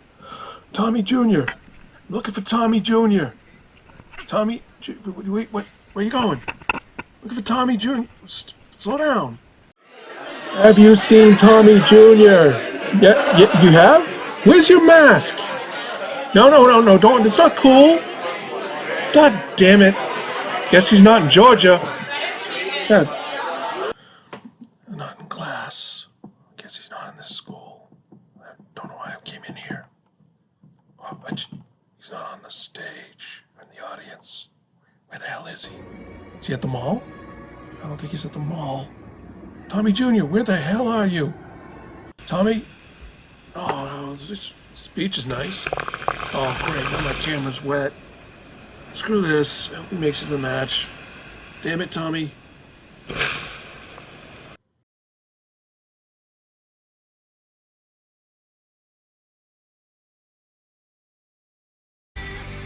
Welcome to the main event tonight's, folks. The quarterfinals of the Wellington Classic. Tommy Jr. taking on the Big Ticket, Rich Dembowski. Final match, I believe actually the semifinals might be there, Mike. Whoever wins this match will go up against Steve Delfino next week to determine the #1 contender to the QAW Men's Championship, currently held by Road Rage. Road Rage, Mike Carr as Tommy Jr., arguably the most hated man in QAW, who asked to be fed champs. He demands to be fed champs, and he has had the attitude to match, winning that rubber match against Lloyd Legacy Sharp last week to finally put their beef to rest, and putting Lloyd having no qualms about taking that loss as he went for a shortcut and then lost it. So let's see if Lloyd can get his momentum back, but Tommy Jr. again wants to be fed champs, and he's looking to go after the top champions here in the coming weeks. What a dastardly thing to extend his hand out to a young fan ringside and then immediately just muss his own hair up. Tommy Jr. just a filthy villain. That child's crying now. Just someone get that child some free Dippin' Dots. It's your birthday? Dippin' Dots. You're gonna party like it's a Dippin' Dot. Best seats in the house, as those people claim. Well, I'd argue that the best seat in the house would be viewing two top-tier athletes like the Big Ticket and Tommy Jr. The Big Ticket who cut his teeth in Japan and is now looking to parlay that international success in a QAW ring. He's not a trash bag. And remember, last week, putting on that incredible potential match of the year candidate match against the Dapper Head Clapper, really acquitting himself well, and he's looking to continue that against Tommy Jr. right now. Two men with world heavyweight title aspirations, as they've made perfectly plain whenever they get the chance. They both think that they could be the new face of QAW. And now Rich Dembowski scolding that crying child. That poor, it's not enough that we've already had Mike Diesel take the children of the talent. Wait, QAW is not kid-friendly. Tom Brady making his disgusting face shown. But getting back to the actual match itself, Rich Dembowski, the clear size and strength advantage here, but we know Tommy Jr., that his attitude belies that incredible technique and skill beneath. The former protege of Lloyd Legacy, Tommy Jr., looking to square off against the international sensation, the Big Ticket Rich Dembowski, and we are underway. QAW main event action. Hurricane Rana to start us off from Tommy Jr. He's going to have to use that size mismatch here to use his speed to keep Rich Dembowski guessing, running Enziguri. Exactly. He's already doing that. He's targeting the head of Rich Dembowski. He's using his entire weight to put that hurt on him. And now Rich just, again, this is what's he's gonna have to deal with all match. Hoists up Tommy Jr. Oh, slams him right down with a gut wrench. Rich Dembowski, one of those big beefy boys I love so much. There's a lot of, moo cow meat in there as Tommy Jr. with a little bit of a rolling back DDT, reverse DDT as he avoids a kick there from Rich Dembowski. Ripcord, clothesline. Well, you can't deny the strength of Tommy Jr. Oh, the standing Tommy flip. Or the agility. Cinches in that headlock to Rich Dembowski. He's going to keep him guessing, folks. He's got mat fundamentals. He's got some high-flying skill. Tommy Jr., whatever you may think about him, he's a complete package. A complete package, and again, as much as we might despise it, he will resort to those underhanded tactics that have brought him a good amount of success here so far. Flying back heel kick, not effective as Rich Dembowski deposits Tommy Jr. across the ring. Ooh. Picking up Tommy Jr. by the ears, slamming him right down. Rich Dembowski taking this kid to school. Jeez, and again, a man perhaps not super about technique, just all about brute strength and tossing his much smaller opponent around the ring. Looking to adjust the attitude of Tommy Jr. as Tommy Jr. looks to get rolling here. Running in Sagiri blocked this time. And wow. Oversized body press there. Flying crossbody from Rich Dembowski. If you got that mass, just use it. One. As Tommy Jr. moves the mass of Rich Dembowski off his chest and takes a breather outside, back in the ring. Tope almost. He thought about it, but no, planting Rich on the outside. Another rolling reverse DDT, the Shiranui of sorts there. Now Tommy Jr. begging Rich Dembowski to get back to his feet. What does he have in store? Taking a risk here. Oh no! Seated senton misses! Oh my, his tailbone may have just popped out of its back, but no, head scissors. Somehow he's still walking. I feel like his coccyx must be shattered. Lord, he wasn't even able to lift Rich there. That could be a difference maker in this matchup. The lower body of Tommy Jr. has been compromised. And another heaving slam from Rich Dembowski. Rich may be looking to compromise the rest of Tommy Jr.'s body. You're horny, aren't you, Buckley? Don't look at me. And just cranking the neck back of Tommy Jr. Tommy's able to escape. Oh, and brings the Big Ticket down with a Huge DDT. Planting his face there. That's what you're going to have to do. Target the head. Showing off to the crowd there. Sends the big ticket into the corner. Big ticket reverses. Oh, double knees from Tommy Jr. setting up. A nice drop kick there. Tommy Jr. getting some heat. What else does he have in mind? Running forearm. Big ticket down. Oh, looks like he was going to put some boots on the big ticket, who catches and, oh, swings his leg out from under him. Very impressed with himself as Rich Dembowski. Very happy as he's hopping around those Doc Martens. Does the big ticket equal ticket sales? Another, oh, grip of the ears, and down goes Tommy Jr. I'd like to take this chance, folks, to remind you, if as you're watching this on YouTube, please give us a subscribe. Subscribe to Quarantine Action Wrestling for your weekly wrestling action on YouTube and Facebook. Help the pandemic spread on Instagram, YouTube, Facebook, any social media. 1.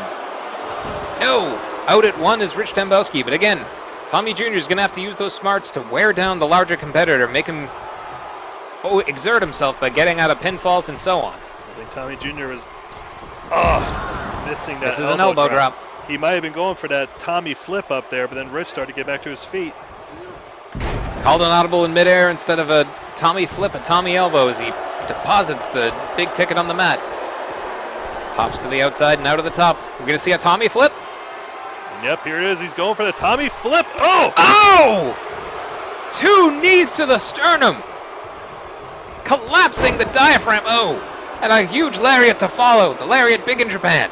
Just remember, folks, if you get your knees out, that completely negates any aerial damage to yourself and reverses it all on your opponent. Apparently, as Tommy Jr. looks to make that physics lesson, oh! A painful one to remember for Rich Dembowski. Pops him with a quick forearm, sends him outside to the apron. Now making the crowd wait for it. What's going to happen next? Forearm, or excuse me, shoulder to the midsection. Oh no! Rolling sunset bomb to the outside. She's throwing him off the apron onto that mat, but no, Rich is hulking up after it. The men's warehouse gentlemen taking to their feet. You're going to hate the way that feels, I guarantee it. Single leg drop kick there from Tommy Jr. We haven't seen Rich Dembowski usually dominating his opponents by now, but he has not been able to get Tommy Jr.'s number just yet. And having his arm kicked in there, Tommy Jr. dissecting the big ticket is, oh! Big ticket uses his good arm for a clothesline there. Begging Tommy Jr. to get back to his feet. Might be trying to end this here with the attitude adjustment. Let's see. There it is. Oh! Attitude adjustment in a corner he likes. 1, 2, and Tommy Jr. out. Very similar to the Kings Road style of pro wrestling, it sometimes takes multiple finishers to keep a competitor like Tommy Jr. down. We've seen multiple AAs come from the big ticket before he's been victorious. Tommy Jr. now. Oh! Corkscrew senton, is this enough? We haven't seen that from him yet. 2! Oh! 2.5, Rich Dembowski out. Again, but the stakes could not be higher right now. Again, whoever wins this will face Steve Delfino next week for a chance to become #1 contender to that QAW Men's Championship. Did you ever think you'd hear that the finals would be somebody and then versus Steve Delfino? Oh, he's certainly... Oh, it's Tommy Jr. flies but straight onto the ground. First the senton, now the diving body press. Both of them deflected effectively by Rich Dembowski. Tommy Jr. is he's going to be teetering on unconsciousness here. He's been putting his body through the ring. Oh, but poking the eye of Rich. Taking a shortcut. Oh, now and a shot to the lower back. Spins it around. Flying head scissors from Tommy Jr., which, again, you got to give credit to the man. A lesser man would be unconscious after splatting on the mat 2 times outside. This is QAW, folks. And now Willard checking on, of all people, the big ticket. I would think he'd be checking on Tommy Jr. for all the punishment he's taken. Oh, Willard's, the twist of fate on Rich. Twist of fate on Rich Dembowski. Is this enough? 1, 2, no, the big ticket wants to punch his ticket to the finals. He is out at 2. And again, to answer your question, no, I would not have expected that Steve Delfino would be in the finals, but anything can happen here in QAW. Tommy Jr. is able to land that elbow drop that we saw bring success to AJ Steele earlier. And they're running in for the Tommy kick on Rich Dembowski. Tommy kick! Just a giant flying axe kick to the back of the head. Is this enough? No! He's out! Rich Dembowski out before even a 1. Jeez, Rich seemingly just taking a standing Tommy flip. Rich seemingly just all this pain, all this torment, just fueling his desire to win here. He will take the best shot of anybody and ask them to keep coming. Now works his way back to his feet.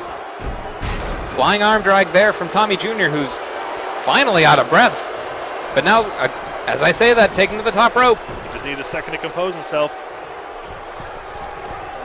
And another, oh no! Water in the pool. Rich Dembowski immediately can capitalize. 1, 2, no! Second corkscrew senton. Missing that time for Tommy Jr. The folks, who wants it more? Oh! Rich busted Rich Dembowski bleeding from the head. Jeez, Rich has not been able to get any kind of offense in a Tommy Jr. He's like trying to grab a wet noodle.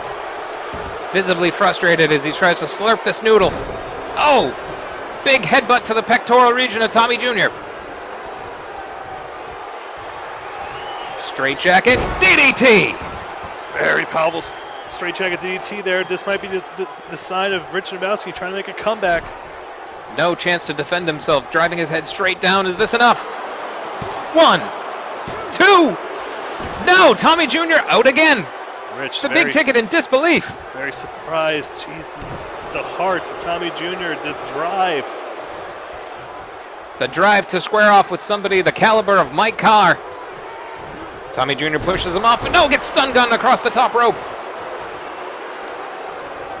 And now looking to, again, the third time, grabs the ears and slams down Tommy Jr. What is it going to take to keep Tommy Jr. down? And Rich is having to go right back to his strength. He's always going to have that advantage over Tommy Jr., and he's trying to utilize it now, getting some breath back. Menacing the former protege of Lloyd Legacy, Rich Dembowski setting up Tommy Jr. for something big here. We're going to drive him into the mat with that big spear. Spear, and he got all of it. Tommy Jr.'s down. Is that it? 1, 2, no! Tommy Jr. out at 2.5. The big ticket does not believe it. That spear would have kept down most people here in QAW. I thought it just split him in half almost. How is Tommy Jr. still in this? Neck crank to Rich Dembowski. He's got to work on that head wound. The big ticket, as you said earlier, busted open. He can't go on much longer with this much blood loss, but he is looking to put Tommy Jr. away before that happens. Setting up for something big here, just trying to plant Tommy Jr. that power bomb. Release power bomb, down goes Tommy Jr.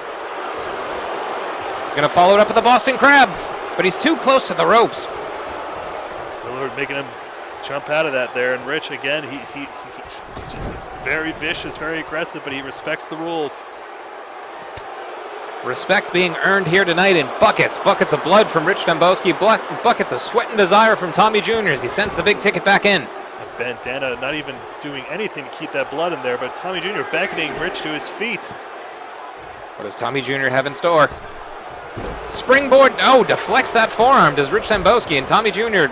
gathering himself on the outside, a wise maneuver. Now Rich up to the top. That's a lot at meat! No! Misses the diving elbow. Tommy Jr. back in. Jeez, these men just jump into anything now. What is Tommy Jr. doing now? Looking to prove he's not tired, and Rich Dembowski says, "You idiot," stomps him. Grabs him by the ears, smashes him against the ring. I've seen that attitude of Tommy Jr. come out, just having to take that chance to flex a little bit, but no, that still just will not allow Rich to land a move. That attitude may be adjusted again before this match is over. We'll Tommy see. Jr. looking for a dropkick there. Rich with a huge shot to the face. Gut wrench suplex. And now finally that blood loss getting to him. Kick out even before. Wow, Tommy Jr. These men Anything you can do, I can do better. And a twist of fate on Rich. Tommy just running on pure adrenaline here. Going for the pin, scampering. 1, 2. But no, Rich Dembowski out at 2. Folks, we have a barn burner. Again, Rich is just he's the gourmet of match of the year candidates, and now Tommy Jr., he needs to finish this. If you thought the gourmet was impressive, are we going to see a Tommy flip? Oh, and again to the sternum. Rich has scouted that too much. But Tommy Jr. again on the offense. Something's got to give here, folks. Straight jacket DDT. Oh. Down goes Tommy Jr. That's it. That's got to be it. 1, 2. No, Tommy Jr. out again. How these men have kicked out of everything that the other two has managed to throw at them, and now Rich is trying to set him up for another attitude adjustment. It's the weakest part of Tommy Jr.'s attitude, but no! It could be his strength as a reverse DDT brings Rich Dembowski down. Cover him, you fool! Tommy, don't let your ego take control right now. He only has himself to blame if he doesn't come up victorious tonight. Forearm to Rich Dembowski. And another twist of fate on Rich. A third twist of fate. Did he seal his fate here? Is this enough? 1, 2, 3, and that's it!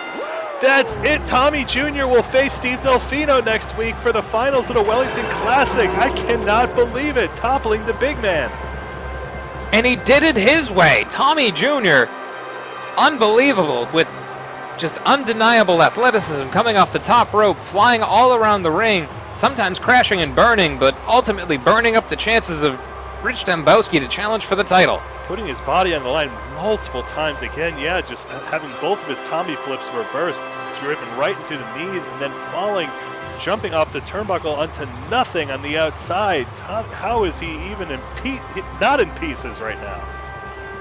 He's not in pieces because he was looking to shatter the dreams of Rich Dembowski. He was able to put it all together to become the other half of next week's final in the Wellington Classic. It'll be Tommy Jr. versus Steve Delfino to determine the #1 contender to the QAW Men's Heavyweight Championship. Well, that's been our show, folks. An absolute barn burner. We've seen new roster members, we've seen new results, and we've seen unexpected conclusions. But remember, we're here every Thursday night on YouTube. Subscribe to us, please.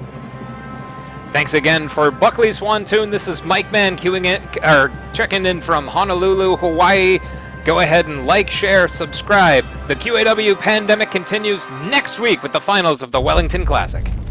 Love you. Thanks, buddy. You're welcome.